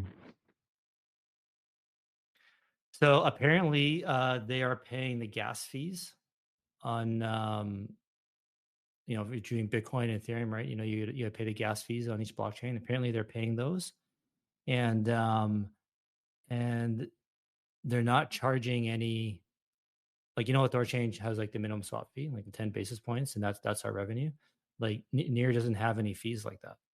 Like all of the fees you hear about that are being generated on Near, they're all going to third parties, and none of that is going towards the Near So protocol. to like swap kit and stuff like that. Exactly. Yeah. So yeah, they're not making If you go any. if you go on Dune's dashboard, near intents, you can see that at the moment today, when I'm speaking, the SwapKit has made $7.8 million. The Zcash wallet has made $800,000 fees, and I think Near is bragging that they have made like 9 million in fees. And you can see from the breakdown of the fees from Dune's dashboard, almost nothing goes to the Near. And also, Near has block rewards, so they're inflationary. So when it comes to like how much money they make, they don't make anything. They subsidize and they have block inflation, and everything goes to third parties. I'm sorry, I cut in, Kenton. Okay, cool. And let me ask you guys this: who is like behind Near? Who are the investors? And because like how you describe it to me now, this doesn't sound like a business that can last for forever, you know. No, you're right. It can't.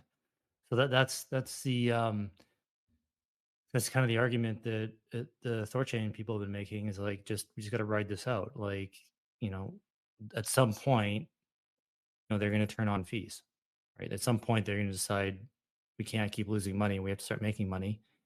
And And when that point comes, then in theory, we should be more, our quotes should be more competitive. Um, but unless THORChain wants to lose money, it's like, I think it's technically impossible for us to compete. So, the best we can do is just, keep doing our thing at a good price. And I've experienced this before with in precious metals, where uh, uh, there's dealers who would sell gold coins below the wholesale price. And the dealer I worked through is like, we don't know how it's possible. This is like they're selling the coins for less than our cost. So they're losing, in theory, they're losing money on selling these coins. Like how's that possible, right? They're selling for less than the wholesale price. Um, and the answer is because it's a Ponzi scheme. And so it works until it doesn't. And at some point, right, it unravels. And then it's kind of like musical chairs. Whenever it stops, it's those last few people standing, the ones that get hurt. So I'm not trying to say Near is running a Ponzi scheme. That's not what I'm saying at all, guys. Um, but like you said, it can't go on forever, right? At some point, it's got to stop. At some point, they got to be like, we got to stop losing money, and they're gonna have to start charging. Like it's and Yeah, they are doing like a undercut, you would say, no? yeah, and so They're trying to undercut us. So now let me ask you this question: if it's an undercut, then it's a little bit like a game of resources, right? And how does THORChain stand? How long can they undercut us without us having a problem? If you understand what I mean? yeah, I do, and and this is where I was going with it is in there. So the response with the gold dealer with the selling the coins is we just keep charging our fee, and it's more than what these other people are doing, and we lose business to them, and okay, that's how it's going to go. But meanwhile, we stay in business and we keep providing service. Our clients who understand what's going on want to stay with us. They don't want to get involved in that other dealer. Don't want to take any risks. They know something isn't right, and eventually that other dealer blows up, goes away. Meanwhile, our business remains and grows. So it's playing the long game. And that's all THORChain can do. Just keep just work on being the best. It's not to be the cheapest, just work on being the best.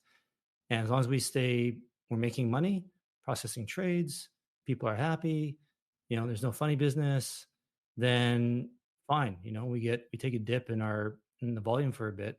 But if I don't know, maybe it does get to the point where I'm not saying Near a blow up, but let's say they go to add fees, and all of a sudden now they're more expensive than THORChain. Now THORChain goes to the top of the list, and we capture all that volume. But Near doesn't have a choice because they have to start charging fees. Quick question in between.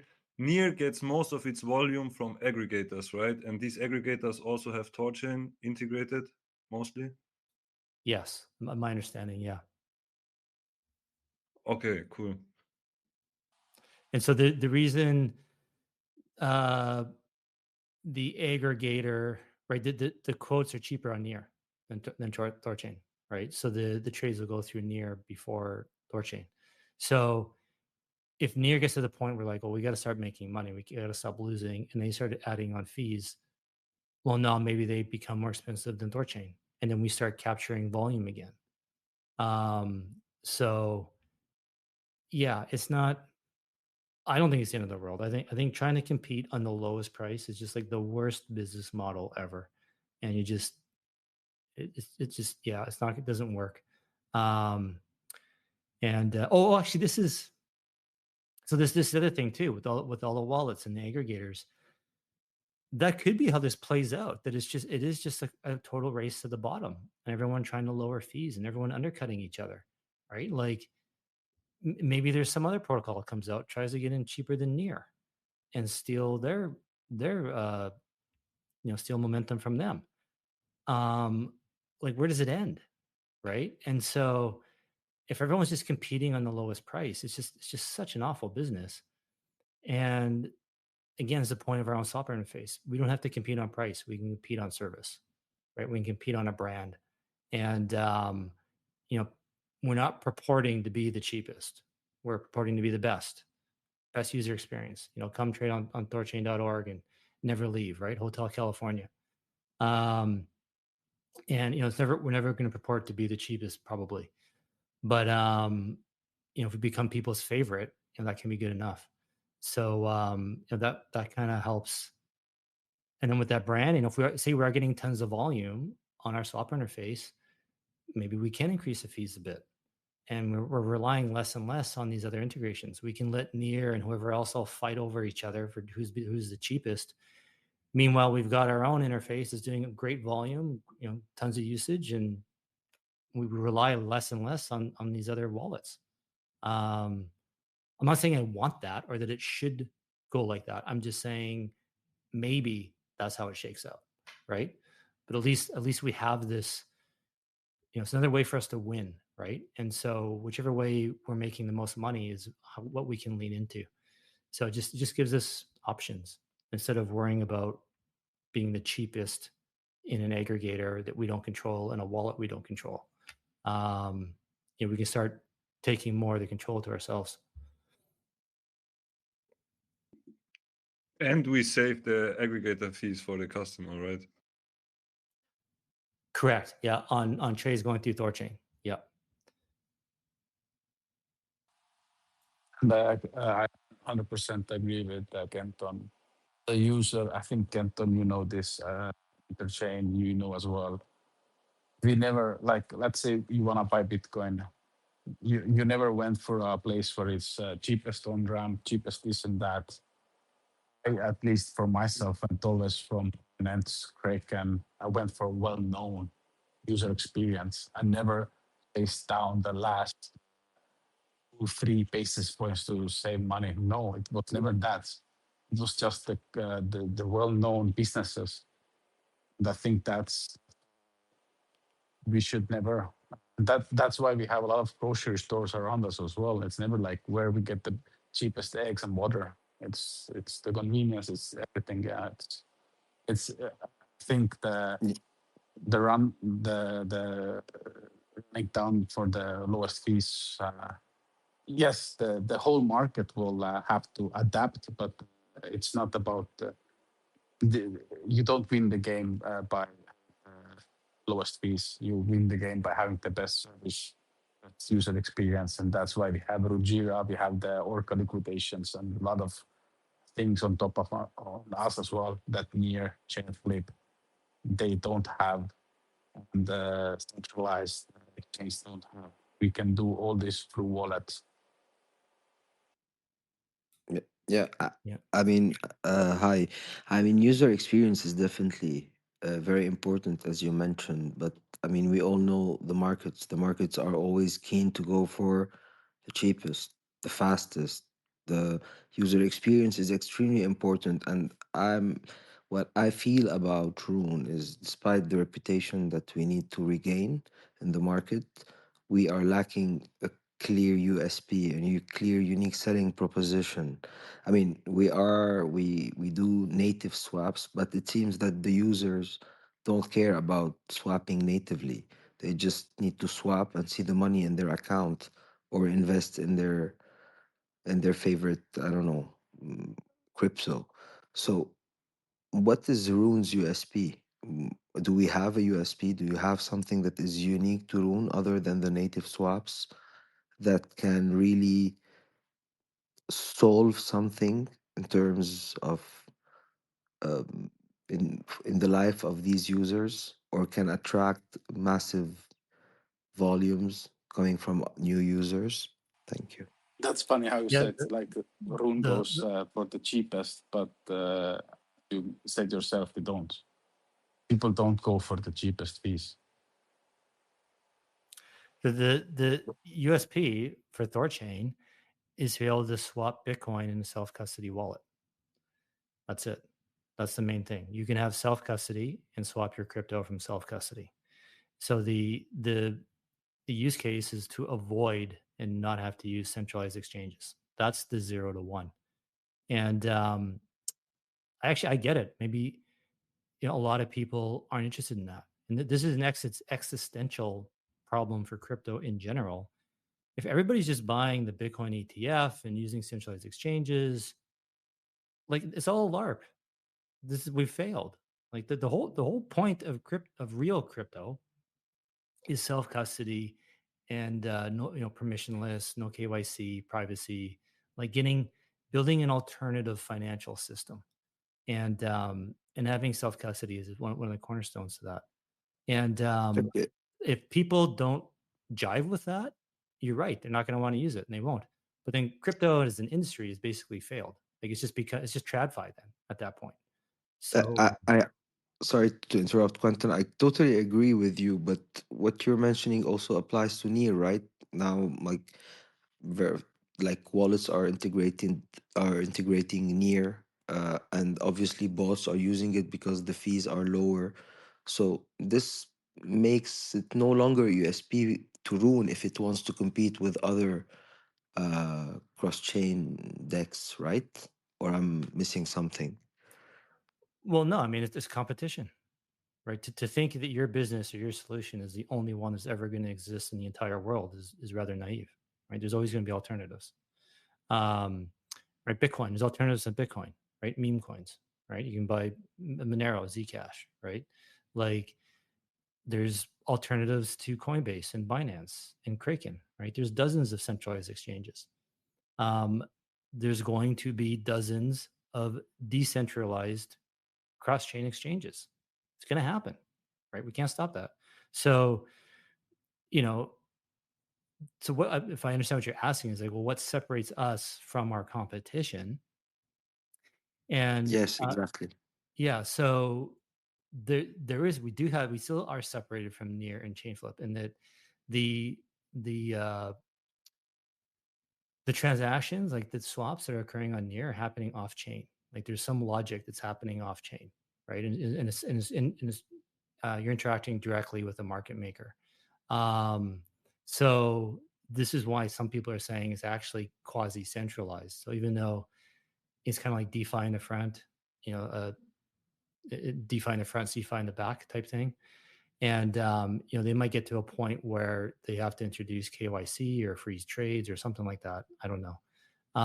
But the swap logic on THORChain is all programmatic. It all goes through the pools, right? So there's no one's. It's just being processed by their protocol. There's nobody.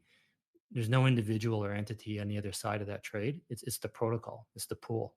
So that would be the main difference. And um, you know, and so yeah, I think Chainflip is similar because Chainflip had to introduce KYC or like a blacklist at the protocol level that does not exist on THORChain. And I think the reason Chainflip had to do it is because they were getting, when all the hacked funds were going through Chainflip, their market makers were getting blacklisted from the centralized exchanges, so they couldn't arbitrage. I believe this is how it happened. Don't quote me. Don't go putting this on Twitter, you guys, but I'm pretty sure that's how it went down. But that didn't. So THORChain doesn't have to do that. It's all going through the pools programmatically, and for now, the industry has accepted that that's like a permissionless thing. Like there's no one in control, so you don't have to censor it. So that's why the ARBs were still able to ARB the pools with the centralized exchanges and all that kind of stuff because it's all happening in a permissionless manner. So, Yeah. so Quentin, just to summarize what you're saying. So the decentralization is the main attributes. Sorry, I'm thinking a bit from a marketing perspective because that's what I do. So the main attribute of Rune of THORChain, I mean, sorry, is its decentralization. But at the same time, we know that, I mean, Rune is decentralized, but 100 nodes or 120 nodes is not enough, especially when a bunch of people are controlling these nodes. So a solution to make it, to gain more on this USP is, I think, in my opinion, is to increase the nodes, have much more nodes in order to walk the talk, we're really decentralized. What's the backlash of doing that? There's no backlash, and that's a worthy goal. And we all agree more nodes the better. But I would I'd suggest to you that I think maybe you're thinking about it in absolute terms when you should be thinking about it in relative terms. Look at the number of nodes, and even if you're going to argue that there's not 100 different nodes, there's only 30 different nodes because multiple nodes are run by the same people. Compare that to our competition, to the other protocols, other exchanges, right? Relatively speaking, the control in THORChain, I think, is much more decentralized than all of our competition. And as we just have to basically, increase revenue, increase yield, increase the room price. We'll get more nodes, more bond providers, and that'll just help further increase the decentralization. But we need more. You can't, like, it costs money to run nodes, guys. Like, you gotta pay people to do it, right? The yield, the revenue has to be there, and it's not there. So if we get the volume up, get the revenue up, get the yield up, that's going to attract more node operators and more nodes. But there's a cap. I'm not sure if you know Wizard of Thor, but there's a cap of nodes at 120, and the reason for that is because when you start, the way THORChain works, because it's built on Tendermint in Cosmos, that the block times are a function of the number of validators, function in a number of nodes. So, and it follows a quadratic equation. So the more nodes there are, the slower the block times. And so if we went straight to, say, 500 nodes, like, block times would go to minutes or something crazy. So there's an arbitrary limit at 120 nodes on purpose to keep the block times low. But we've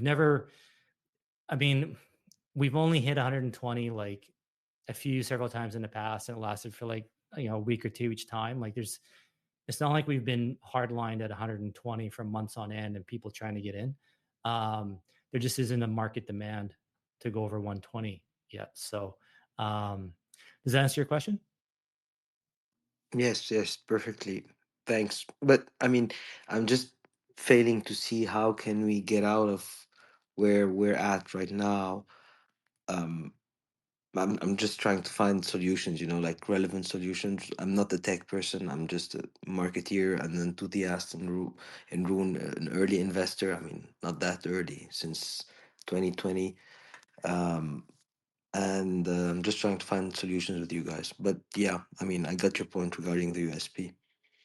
Yeah, I mean, Thank I you. Okay, have jump a in. few more to add to that, though. Go ahead.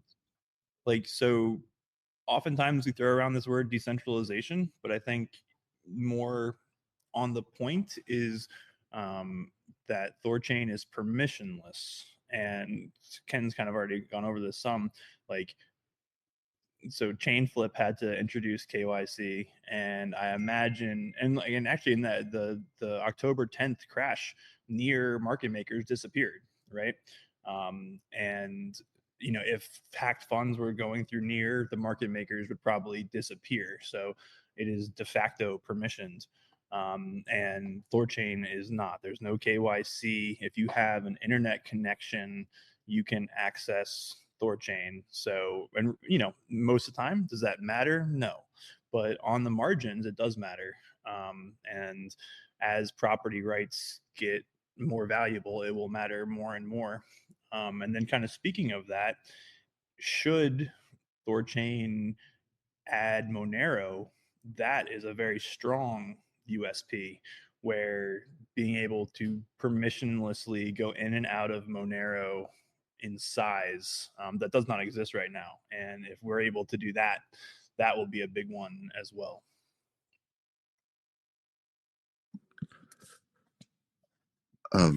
Yeah, great point. Are you done? Yeah, Are you Scott, done? I want to give Wizard of Thor a chance if he wants to follow up or if he's done. Oh, I'm sorry. No, I'm good. I'm good. That's very clear. Thank you, guys.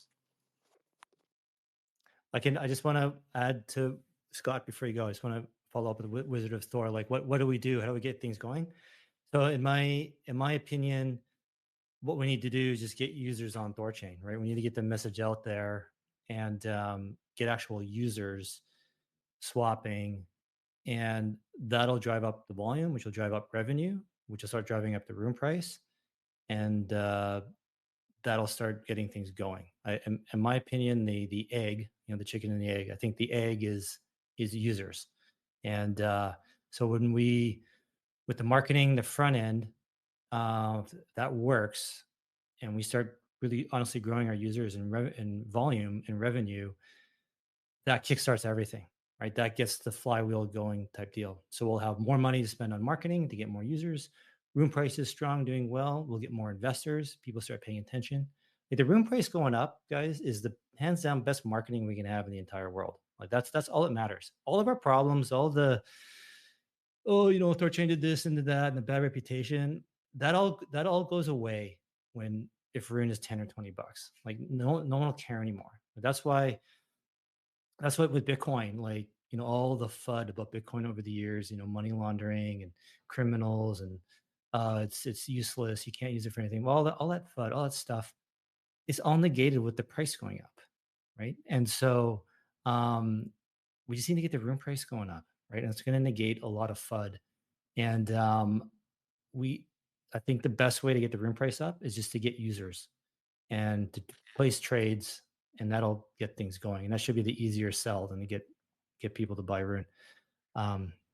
Yeah. Yeah, I think we also need the catalyst, right, narrative, and I think what Boone was saying regarding Monero might be a quite unique thing to be able to use privacy on a decentralized, permissionless exchange. This might be, I mean, a good combination to trigger a certain catalyst, because it's the catalyst that's gonna, I don't know, attract the like market makers or like the big whales, like we saw on Zcash like a month ago. And this is gonna drive the price up, and this is, I think, when the flywheel is gonna start working again. Totally. Yeah, that could be a huge event for sure. Scott, you want to? I will say catalysts will come and go. Let's focus on being permissionless, decentralized, getting users. If you have users and volume, nodes have more reasons to stick around and defend the network. So I think this is the main focus. Yeah, catalysts come and go. It's just it's same with Zcash. Maybe in 3 months, Zcash is just $150, retraced most of the price action. So yeah. Okay. Go ahead, Scott. Can you all hear me? Yeah, go ahead. All right. I love these conversations because you're all bringing up a lot of good points. I'd like to speak to a few of them. And honestly, I know the price is down, the market's down. There's a lot of fear and uncertainty and with the competition and everything. I want to try and counter that a little bit here because we have a lot of unique things that maybe we're not thinking of. There was that event, what was it, October 10th? Everyone went down but us because we have our own enshrined oracles. Well, that is something we have that nobody has. We have Maya who we're connected with and I believe the plan is to further that connection and redundancy. If we were to go down or have some issue where we have to stop a chain pretty soon, Maya will be able to pick that up, and we have a redundant set of rails that nobody has in the cross-chain space. We have Ruggira. I don't believe any of them can build that because they don't have the pools to build it on top of it, if I'm understanding it correctly. That's huge. So those are three huge things that we have now or are coming down the pipe and being rolled out that are positive for us, that our competition doesn't have, and I don't believe is going to have anytime soon. And we need to remember those positive things too. The other thing is, as far as pricing, and Kenton, I appreciate the thought that maybe by giving more volume to Near, we force them to subsidize more and burn through their reserve, whatever that is, faster. I disagree for a few reasons, and I think maybe you're in agreement with me on this, but one, I'm huge on optics. How do we look from the outside? to see us cynically jacking up our rates, which hurts our own customers, out of some competitive thing against somebody else, I don't know that that's how we want to come across. I would much rather see us have, maybe not the absolute cheapest, but reasonable, fair rates that people can look at and say, that's not that bad. 10 bips is not terrible. But also, let's not forget that we are underpinning Ruggira, that those swap fees are something they have to put on top of their costs, their fees, and they're competing with Binance. We want to keep it as reasonable as we can for them because, my huge fantasy for us is we could say, hey, we're Binance your wallet and we're cheaper. I don't know if that's possible, but we need to keep it as reasonable for them to compete as well. And also, it's not just about swapping cross chain through wallets. We have these front facing things like should say retail facing apps like Mocha. Well, we want to keep their retail price cheaper for them to thrive. So sometimes I try to think of the big picture as a whole ecosystem. It's not always just about us and our direct competitors. It's about the different pieces of the ecosystem that use us, that we could affect them and their competitiveness. We want to make sure that they're super competitive against, the fee someone would pay for an ATM or a credit card transaction too. So let's keep in mind these multiple unique and really powerful things that we have in our favor. Oh, and the other one I forgot to add, speaking of Ruggira, is they're going to have redacted money. I think, was it Wizard you talked about, or Boone, you talked about how huge having Monero is. Well, when Redacted goes live on Ruggira, my understanding is they're using the encryption to make every trade shielded, all the action on there shielded if you so choose. That's huge. I don't see anything like that on Near Intent. I don't see anything like that on any of these other platforms. So there's a lot of important and positive stuff we have and are going to have coming forward. I think keeping our prices reasonable, really talking about how stable we are. We have all this redundancy and privacy and our own sturdy Oracle, enshrined Oracle network. Those are absolutely unique things that we could trumpet about ourselves, that really are a positive for us that our competition doesn't have. So is price huge? Well, of course it is, but it's not the only thing. And I believe we're a little quicker than Near Intense. And you could correct me if I'm wrong on that, Kenton. Like on average per trade, I thought I heard Chad say that on one of the other spaces, but that's, if we can get to being quicker with our trades, people value time. Time is money. So that's another thing we could throw out there. So let's not forget all these different positive and exciting things too, in a time when maybe there is a lot of dark news around our bear market and all this stuff. I just wanted to sound off on that and see what everybody thought about it. Thank you. Yeah, no, those are good points. Hey, you're right. There was something, I forget how, about Near being a bit slower than THORChain on some routes or certain size trades or something like that, where THORChain does come out ahead a bit faster. And dude, you excellent points about the fees on THORChain. Everyone built on top of it. It affects all them too.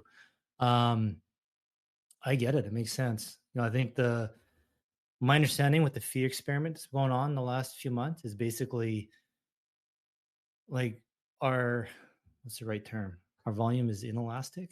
So like whether we charge 10 basis or 10 bips or 30 bips, we have the same volume, I think is what they're basically finding out. So you would think in theory that as we lower the fees, we should get more volume.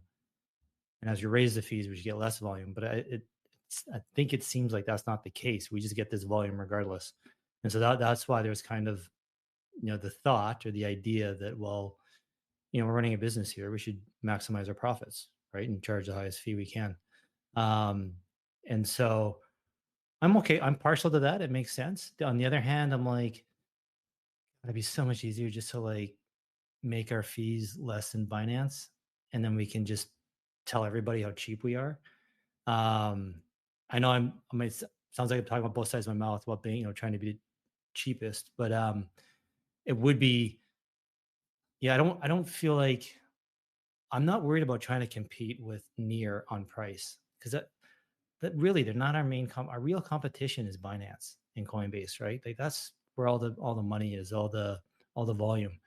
So if we can advertise being cheaper than them, then maybe we do start collecting, getting some of those people coming over. So like, how do I say this? Being cheap is good. I'm not saying it's bad. Not something for us to strive for, guys. But it's like I don't think we need to kill ourselves to be the cheapest, right? So we don't need to, hurt ourselves to be the cheapest. But if we can be the cheapest and it's still healthy for THORChain, everything's going great, then why not? We should do it, right? So yeah, my thing is like, I think most people agree is like we're not gonna like just arbitrarily start losing money just to come in cheaper than near. That doesn't make sense. So yeah, no, good point, Scott. I agree with a lot of what you said. Yeah, when Scott, so when it comes to earn child oracles, it has nothing to do with October 10th. Base layer doesn't care about the oracle prices. It's exclusively for the app layer. When it comes to Mocha and the what one was Mocha and one was what was the other that we should adjust our fees for? I forgot. Mocha and Ruggiero. anyway. Oh, just there Mocha and could be Ruchira, with exactly. finance. Yeah. Since they don't bring any money in, we at the moment just don't count for them. As soon as Mocha and Ruchira start bringing money in a significant manner, we can lower our basis points. But at the moment, Ruchira and Mocha both are basically non-existent. So that's why we keep the basis points that we have at the moment. I brought up Cedric Norwell. Are you up here, man? Cedric is fine. There you go, Cedric buddy. There is you go, fine. Cedric. So yeah, thank you for bringing me up. I was listening in on just the tail end here. I've been a little busy today, so I hear you're discussing like the cost of doing swaps, and I'm not sure I really agree with like price is one thing to perform a swap, and someone else here said that time and less hassle might be more valuable than other options. So I would argue that, for example, with Binance, you go to the platform, you maybe use your Visa card to onboard, you do your trade, you do everything, and then you can offboard from the same platform. So for me personally, I wouldn't go to Binance, then bridge out to some other chain to do like 0.5% or 0.01% difference in trade execution, and then go back to Binance and do the rest, right? So that's one aspect of it, and I'm thinking like THORChain, as it stands right now, is one dimension of what a regular user wants, and that's swapping from coin A to coin A to coin B, right?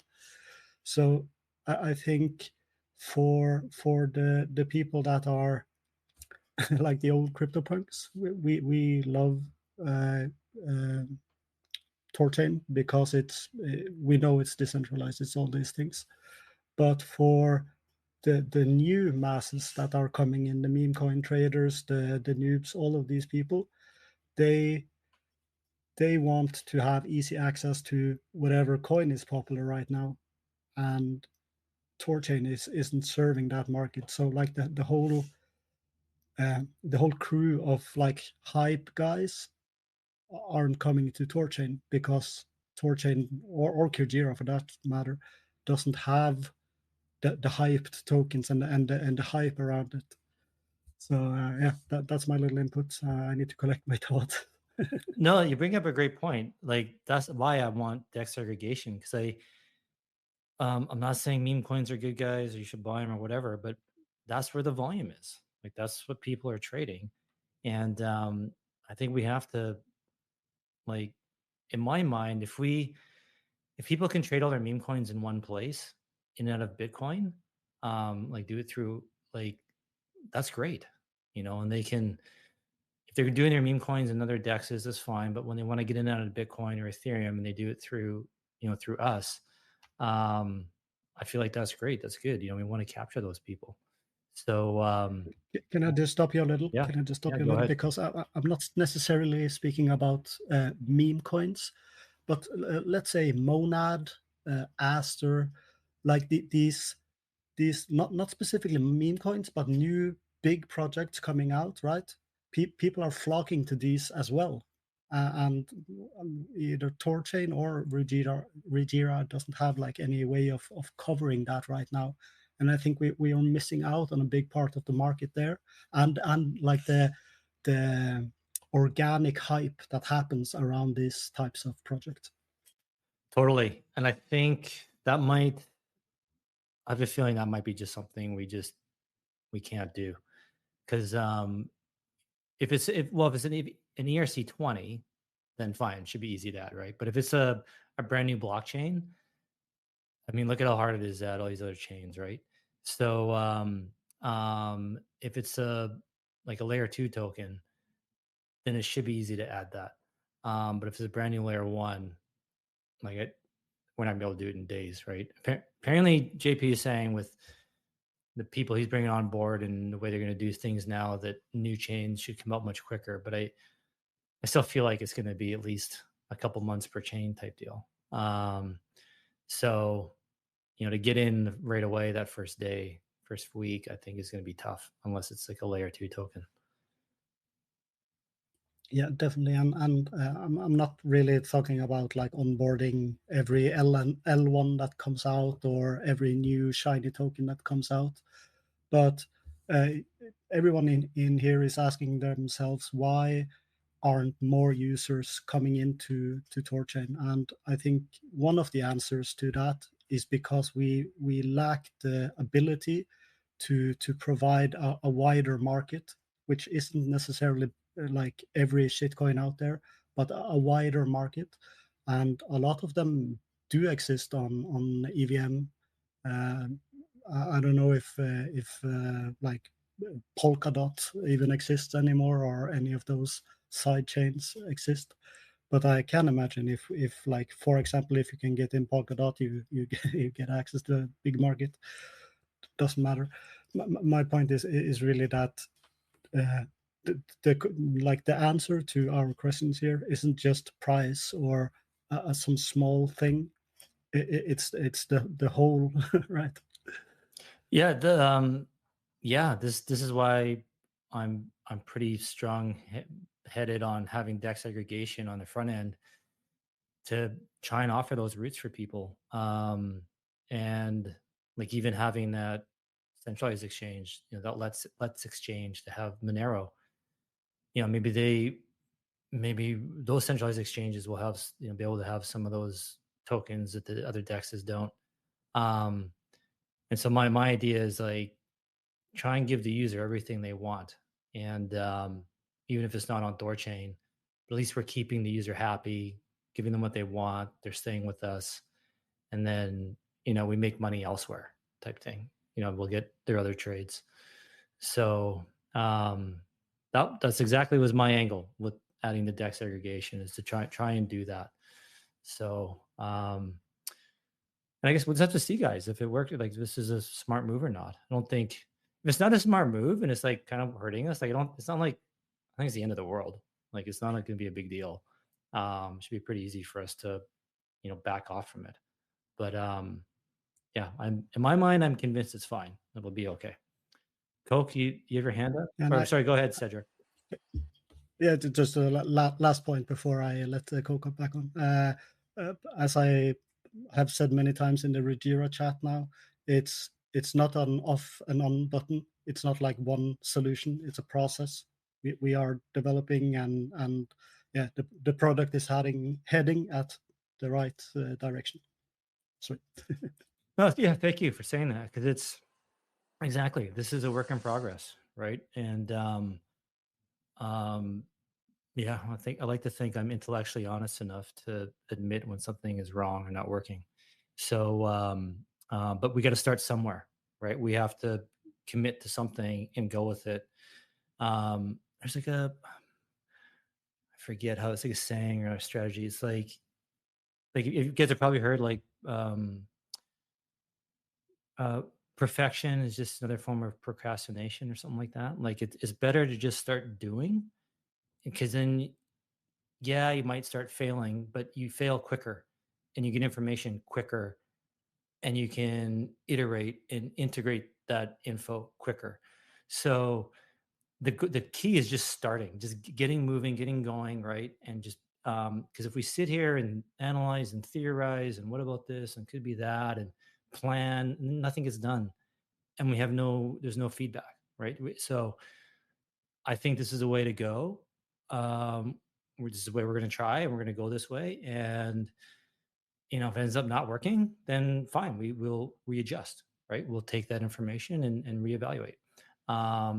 What is working, we can lean into and keep going with it. So that's the method to the madness here. And I think we have done absolutely great job, Kenton. The STO has done great, but I want to just chip in with the meme coins. Let's say about near intents last 3 months, they have done really good basically from zero to hero, going to the leader as a cross chain swaps. It doesn't matter if they're really permissionless and decentralized. It's not the question, but they have went from zero volume to 100 plus daily volume. And I've been looking every day what they're swapping. And it is USDT, USDC, Bitcoin, ETH, and Zcash at the moment. Zcash actually lately, like 90 to 80% of the volume. And it's not the meme coins. And of course, when it comes to Hyperliquid, yes, they kind of had a lot of early good coins to trade when it came to like Trump coin and etc. that had a really high volume. But now when the meme craze has died down again, still Hyperliquid is mainly going on Bitcoin, ETH, and different types of stable coins. So at the end of the day, it actually boils down still user experience. I would say both near intense. It's a user experience, having a lot of routes, and Hyperliquid as well as a user experience. It just deposits your USDC and it's really convenient. So both ways, I think it has more to do with user experience than the virality of the coins, especially meme coins, because meme coins just came and they go, and at the moment nobody cares about meme coins. So I would say user experience. So Kenton, keep ironing down the aggregation, because text aggregation, it is a user experience. Yeah, exactly. That's my idea with the meme coins. No way, shape, or form do I think we're going to make a lot of money on it. It's a great source of revenue, whatever. It's like a lost leader. So it's like, offering free bread at the restaurant.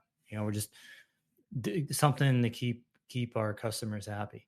Give them a little something, because we want them to trade their Bitcoin, Ethereum, and stable coins with us, right? Like, um, you know, we want to fill their need, right? Fill that the user experience in my mind is that they can come to the THORChain site and do everything, right? They can trade whatever token they want.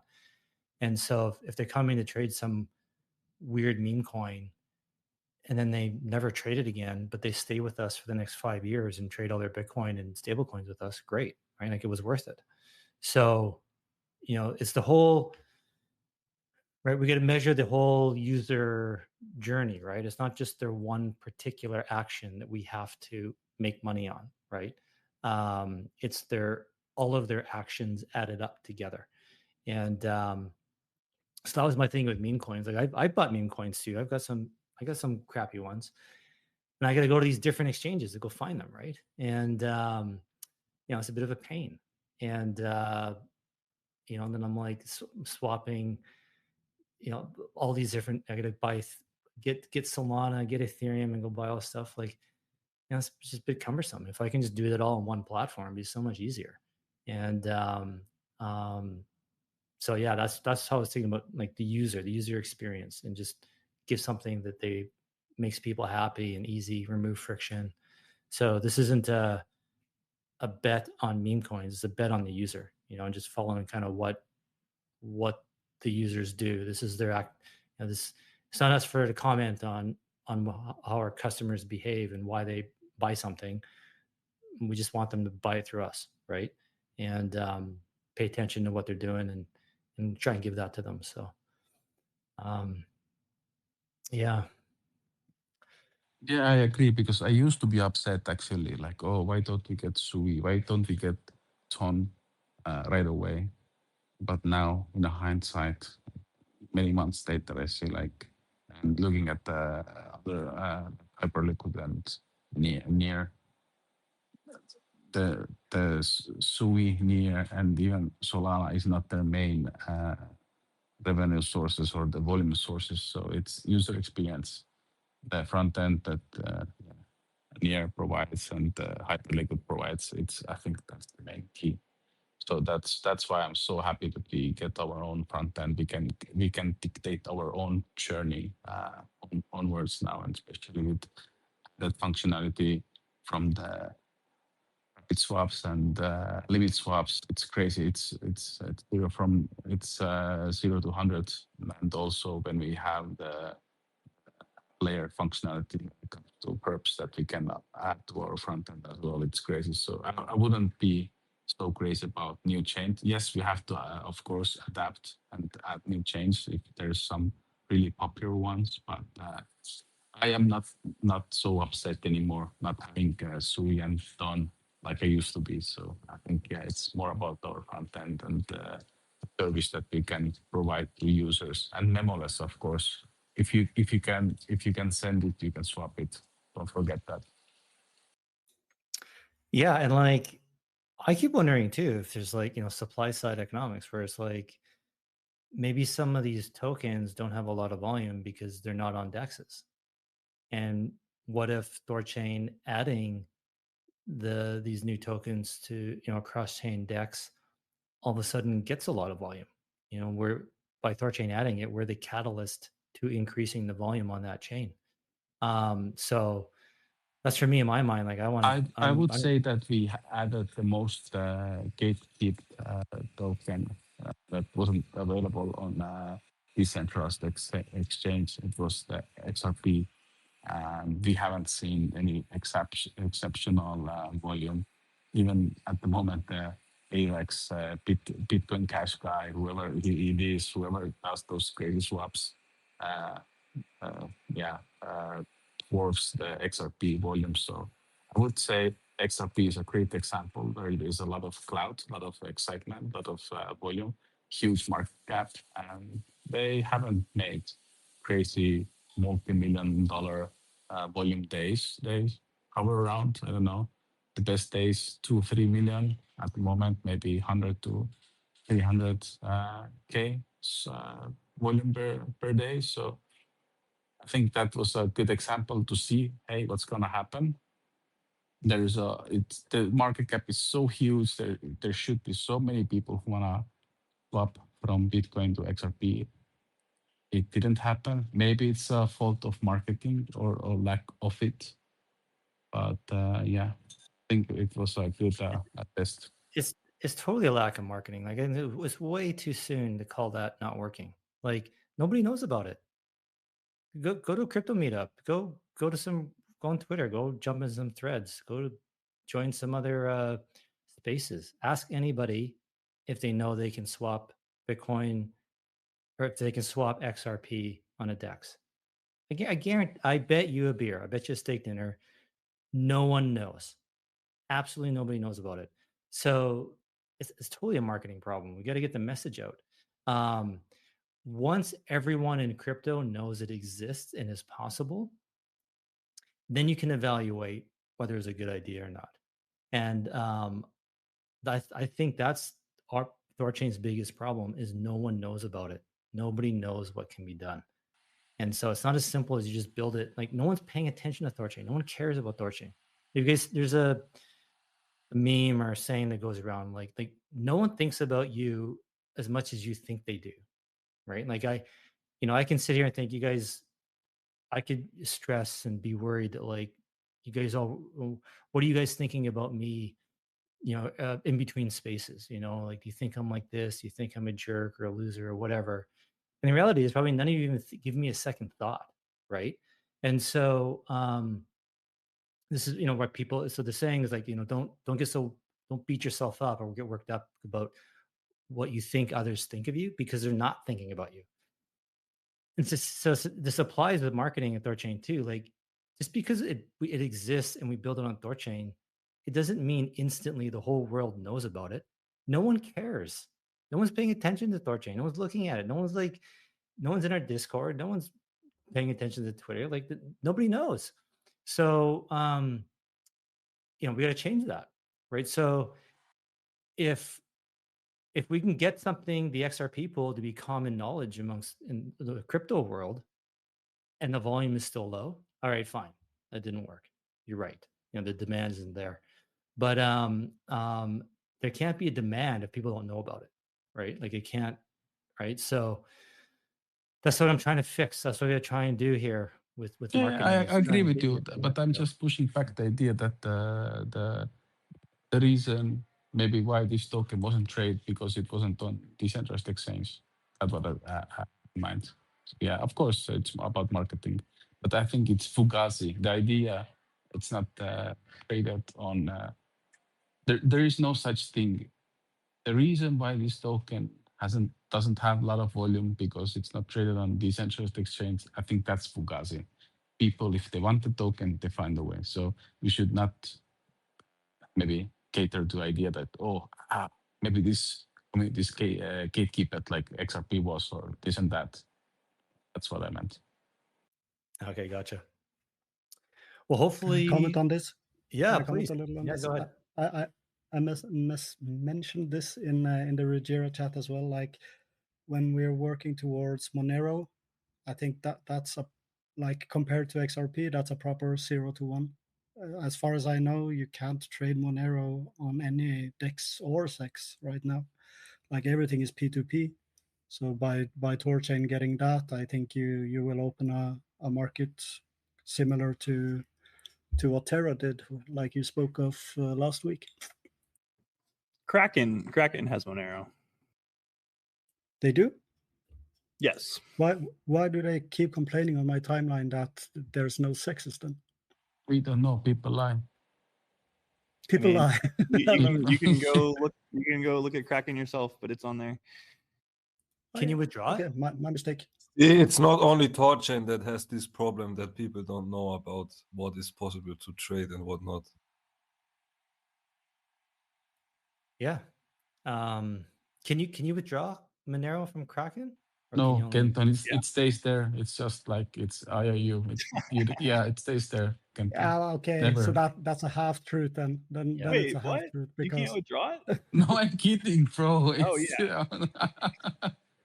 No, I thought some exchanges you can't. They won't let you withdraw Monero. You can only trade it. Maybe I'm wrong. Oh, then it's perptex. It's different. Kraken is based. Kraken is spottex mainly.